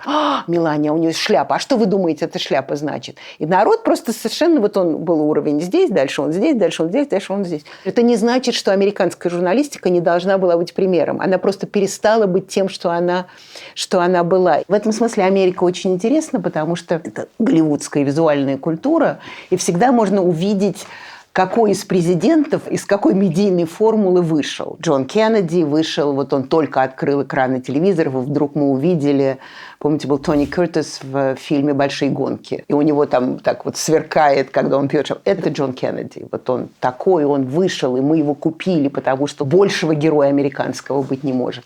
Это не каждый раз, но Рейган точно так же, он, значит, вот сейчас «Звездные войны», он сейчас сядет на коня и туда. Джордж Буш – это реклама, Барак Обама – это мечта о черном человеке, который сделает всю работу за белого. Когда белый разрушает мир, то приходит черный человек. Кстати, в Голливуде есть такой фильм «Летальное оружие». Там Мел Гибсон и Дэнни Гловер. Мел Гибсон – белый человек, он может быть сумасшедшим, он может делать все, что угодно, но он белый человек. А Дэнни Гловер – это черный актер, который все время его организовывает. Ты слишком перешел границы и так далее. Джордж Буш, абсолютно вот этот вот Мел Гибсон, такой еще ковбойского типа. И Барак Обама пришел, и вот он сейчас, как вы помните, в Скарлетт О'Хара у нее была ее любимая няня. Она ей говорила, там, делай это, не делай это. Это тоже такая голливудская формула. И в Голливуде всегда есть, значит, есть белый герой, и у него есть до сих пор, причем, хотя уже это все много раз сказали, как это ужасно, и продолжается, тем не менее, до сих пор. Дальше мы видим Трампа. Реальное телевидение пришло и все нам сказало. Но нет ни одного американского президента, которого бы так ненавидел Голливуд. И все время бы над ним смеялся. Потому что одна из формул капиталистической рекламы, и, кстати, успешно в этом смысле, что не важно, как к тебе относятся, важно, что ты все время на слуху. И Трамп, он это вычислил до секунды, он точно знает. Ему главное, чтобы никогда не уходить из разговора, чтобы мы только про него без конца все время говорили с утра до вечера. Когда говорят, зачем, он мог бы подумать и там на следующий день сделать что-то.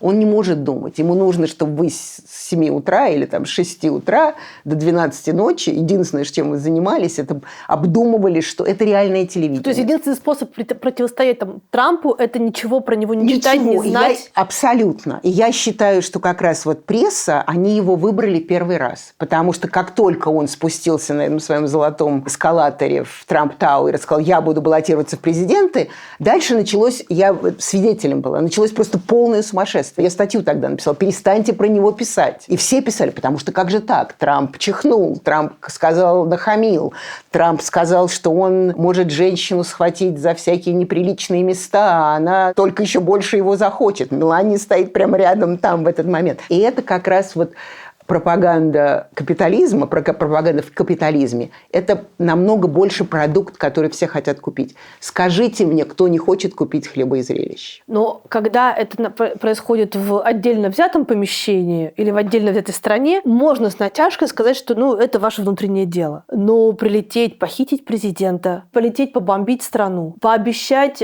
там проспонсировать беспорядки, а здесь пообещать деньги за покупку другой страны, такое прежде было бы вообще немыслимо. Немыслимо. Потому что в последние 75 лет, как раз Кен, мы все живем в американском мире. Потому что Америка сильная, она кого захочет снимет, кого захочет полюбит. Что мы первые узнаем? Мы узнаем первые не то, что Чебурашка 2, Чебурашка 3, Чебурашка 5.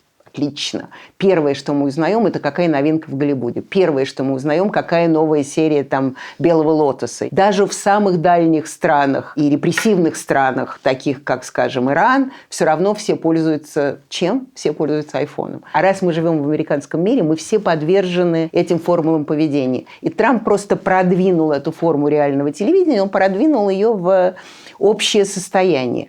Путин, кстати, тоже, между прочим, большой специалист. И, между прочим, Путиным сделала американская компания. Компания Кетчум, нью-йоркская компания, которая помогала Борису Ельцину избраться, но у него... Он уже был не молодой, у него были свои идеи, а этого просто из моли сделали тигра. И он способный, он на самом деле, он просто сейчас очень сильно закостенел. Он такой был Джеймс Бонд современной России. Но самое гениальное изобретение Америки, у них много гениальных изобретений, это Голливуд. Поэтому пока все живут в Голливуде, Америку все равно никто не переплюнет.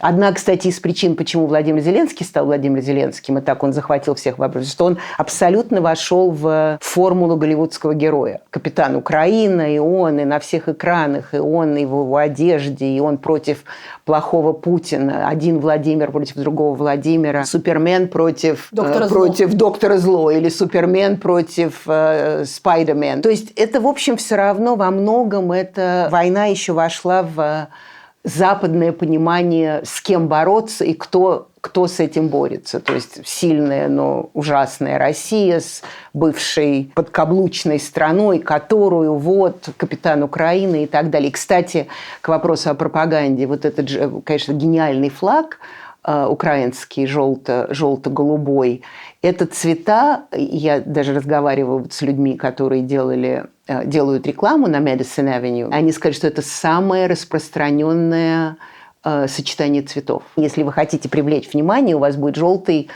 и светло-синий. То есть, в принципе, эту войну, если бы это не было так ужасно, мне было бы очень интересно на нее смотреть. Но каждый раз, когда я себе позволяю, у меня просто дух захватывает. Но эту войну с повестки смахнул Трамп опять. Она все равно, в Европе она все равно осталась. И, конечно, Гренландия – это большой вопрос. Европа теперь хочет начать разговаривать с Путиным. Как они сказали, Джорджа Мелони собирается, Эммануэль Макрон и другие стали говорить. Но одна из их формул, по которым они хотят говорить, мы должны дать понять Путину, что он не победит. То есть мы возвращаемся к формуле Джо Байдена, что мы вам пришли сказать, что вы говно, а дальше как хотите. Я думаю, что для них большая проблема, потому что с Путиным они знают, как бороться. С Трампом они очень хотят бороться. Они знают, как бороться с Путиным? Мы пришли вам сказать, что вы говно. В этом смысле. Нет, по-другому нет. Но то, что как бы вот эта вот та формула, Украина должна укрепиться на поле боя, и потом она будет побеждать Россию. Но мы в этом участвуем только опосредованно. А с Трампом что делать? А что делать с Украиной без Трампа? Они же не хотят войну, с одной стороны. Они хотят говорить про войну. А Трамп уходит, а мы Трампа не любим. А потом удивляемся, что он замечает, что мы его не любим. То есть Европа на самом деле... все-таки вот эти 25 лет профукала свою необходимую силу, которую она могла бы сделать. А пришло время сильных. Пришло время сильных, пришло время тех, кто считает, что... Медведев тогда это сказал, но Медведеву все равно. В 2008 году мы не позволим, потом в 2014 мы не позволим, в 2022 году мы не позволим. И Трамп просто окончательно смахнул Путина. Но это все-таки разные силы, потому что Путин это... Сейчас у меня начнется новый курс в следующем семестре. Называется «Глобальный авторитаризм». Потому что до Трампа все-таки авторитаристы были отдельные.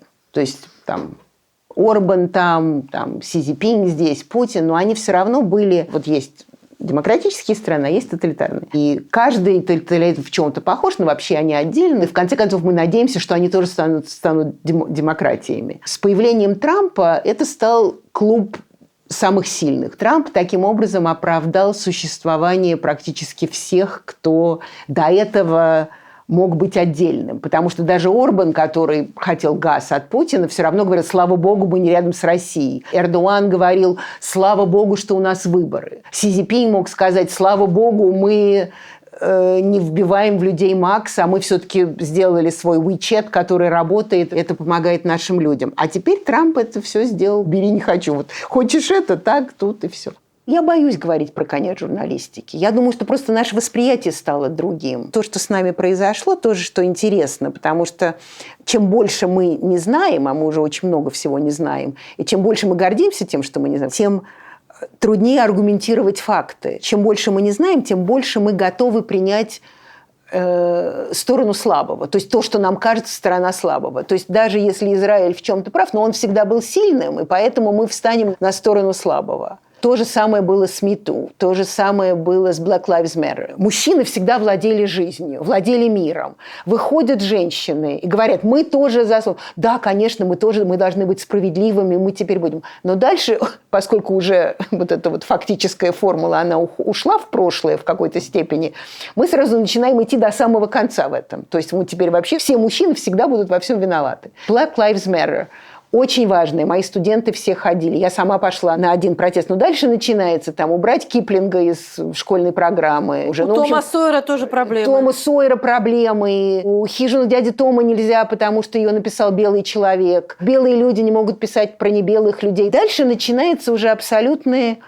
Вот то, что, кстати, об этом писал Рэй Брэдбери в «Фаренгейт». Если каждый будет заявлять свою обиду на других и свою независимость от других, то тогда у нас совершенно не останется места, в котором мы можем разговаривать. То есть всегда кто-то будет виноват. И таким образом у нас не останется общества. Как раз в этой ситуации мы живем. Путин может сказать: я делаю это, и попробуйте мне возразить. Фон дер Ляйен скажет: я делаю это, попробуйте мне возразить. А Трамп вообще скажет: слушайте, я Америка, у нас shining city upon the hill. Хочу в Венесуэлу пойду, хочу в Гренландию, попробуйте меня остановить.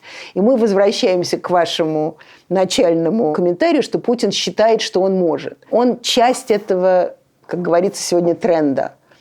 Но поскольку он Россия, то кажется, что он начал. Но вообще это на самом деле течение и процесс. И практически мировой процесс. Потому что каждый будет действовать так, как он считает нужно, потому что он все время будет объявлять, что иначе Отечество будет в опасности. Как говорил Егор Летов из группы «Гражданская оборона», пластмассовый мир победил. Пластмассовый мир победил. Слушайте, а вот что Хрущев сам для себя считал своим главным достижением? 20-й съезд. 20-й съезд. Не полет Гагарина. Полет Гагарина был очень важен для него, но политически он считал 20-й съезд. Кстати, интересно, сегодня говорят, что там Сталин сделал супердержаву. Сталин не сделал супердержаву. Сталин индустриализировал страну, которую потом Хрущев использовал, чтобы сделать ее супердержавой. То есть супердержавой Советский Союз стал при Хрущеве. Почему? Потому что в политологии супердержава не может быть одна. Это рассчитано на соревнования других супердержав. Вот эту страну, которая могла соревноваться с Америкой, у Сталина такого не было. То есть никакого соревнования там быть не могло. А вот с Хрущевым, когда пошел спутник, это же был огромный так называемый кризис спутника в Европе и на Западе, потому что никто не верил делал... Они все думали, потому что Хрущев все-таки был очень хвастливый человек, он все время рассказывал про то, как мы делаем ракеты как сосиски и все остальное. И тут вдруг полетел спутник. А все были абсолютно не готовы, и вдруг оказалось, что он реальный. И все стали биться в истерике, что как же так Советский Союз, который ходит в лаптях, и вообще по сравнению с нами никто, их обогнал. То есть он действительно Гагарина очень любил. То есть для него это было просто по-человечески, обожал. Как мама говорила, он любил его как сына. Но он вообще людей любил. Вот это, кстати, тоже интересно. С одной стороны, он мог от них избавляться, если ему политически они были невыгодны, что мы видим все время во всех политиках. Но с другой стороны, вот если он кого-то начинал любить, то он действительно к ним хорошо относился. И поэтому вот все эти помощи, которые были странам третьего мира, Афганистану и так далее, они все были искренни. Приезжал король Афганистана, он был самый главный в этот момент. Приезжал Сукарно, он самый главный в этот момент. Еще кто-то, то есть он абсолютно искренне дружил и общался. Конечно, как любой политик, и даже советский, он от них избавлялся, от людей, когда они ему становились невыгодны и не нужны. Мама все время вспоминала Маленкова. Она говорит, как они дружили. А потом, когда ему Маленков перешел дорогу, стал не нужен, ушел к Молотову, он на него обиделся, и дальше бедный Маленков в какие-то моменты он делал Маленкова главным сталинистом. То есть он был, с одной стороны, ужасно несправедлив к людям, мог быть, а с другой стороны, он их также искренне и невероятно любил. Каким он был дедушкой? Милейшим. Природу я не люблю из-за Петрова-Дальнего. Приезжаешь в Петрова-Дальнее, и сразу тебя начинают там... пропалывать клубнику, или в оранжерее что-нибудь такое сажать, или собирать помидоры. И, в общем, это все было глубоко неприятно. Потому что совершенно ни один ребенок не хочет свои выходные проводить таким образом. Но, тем не менее, он мне позвонил перед тем, как я пошла в школу, в 1 класс. Он сказал, что сегодня очень большой день, и я желаю тебе прекрасного начала трудовой деятельности. Я на маму посмотрела, а мне потом объяснила. И он меня спросил, что я читаю. У меня незадолго умер папа, и я как раз читала книжки, которые мне подарил. Он был американистом, он подарил «Хижину дяди Тома» и так далее. Вот такие книжки. Я ему сказала, что вот я читаю «Хижину дяди Тома». Он мне моментально стал объяснять про расизм в Америке, про то, как у нас расизма нет, и как у нас все хорошо, и дружба народов. Я тоже ничего не поняла. Я тоже смотрю на маму, говорит, потом. Потом объясню. Это с одной стороны. А с другой стороны, он был очень веселым. У меня много историй, я каким-то образом их запомнила. Мне все время хотелось бороться с Петрова-Дальним и никогда туда не ездить, потому что я совершенно не люблю ничего пропалывать. И я сползала, там был огромный стол, который раньше был бильярдный, потому что все советские лидеры играли в бильярд. Но он в бильярд не играл, он, кстати, играл в шахматы. Поэтому из этого сделали столовую из бильярдной. И был большой дубовый стол темного дуба, такие какие-то кресла очень неудобные, стулья неудобные. Были обеды, в которых было много людей, и они все разговаривали с Хрущевым. Очень скучно было. Я сползала со стула и начала завязывать всем мужчинам ботинки. Связывать шнурки между шнурками. И как-то мама очень переживала по этому поводу. Он говорит, да нет, ну а что же еще делать? Говорил он. Обед долго как идет. И это было очень мило с его стороны. И много разных было историй. Я все время боролась с формулами этого существования. Как-то была лапша на обед, и скучно было, и я решила эту лапшу хлюпать. Хотя у меня были очень хорошие манеры, и меня учили, что так не надо делать. Опять же, мама синеет, белеет, как же так? Что же делать? Он говорит, слушай, давай сделаем соревнование. Я буду хлюпать, и ты будешь хлюпать. Если я хлюпну громче, то ты перестаешь. А если ты хлюпнешь громче, то тогда мы все будем хлюпать. Ну, естественно, он хлюпнул громче. Мне все-таки сколько мне? 6 лет. А хлюпнули так?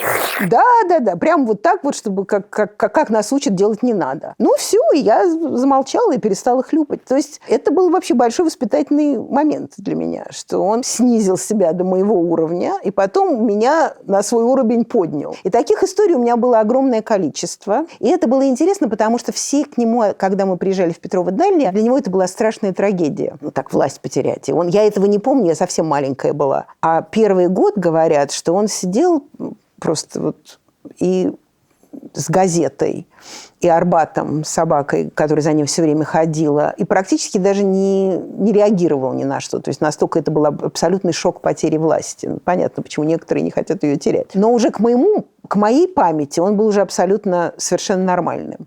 Но его, когда приезжали вот взрослые, которые помнили власть, они его воспринимали как человека глубоко больного. То есть казалось, что тяжелое облако трагедии над ним нависло.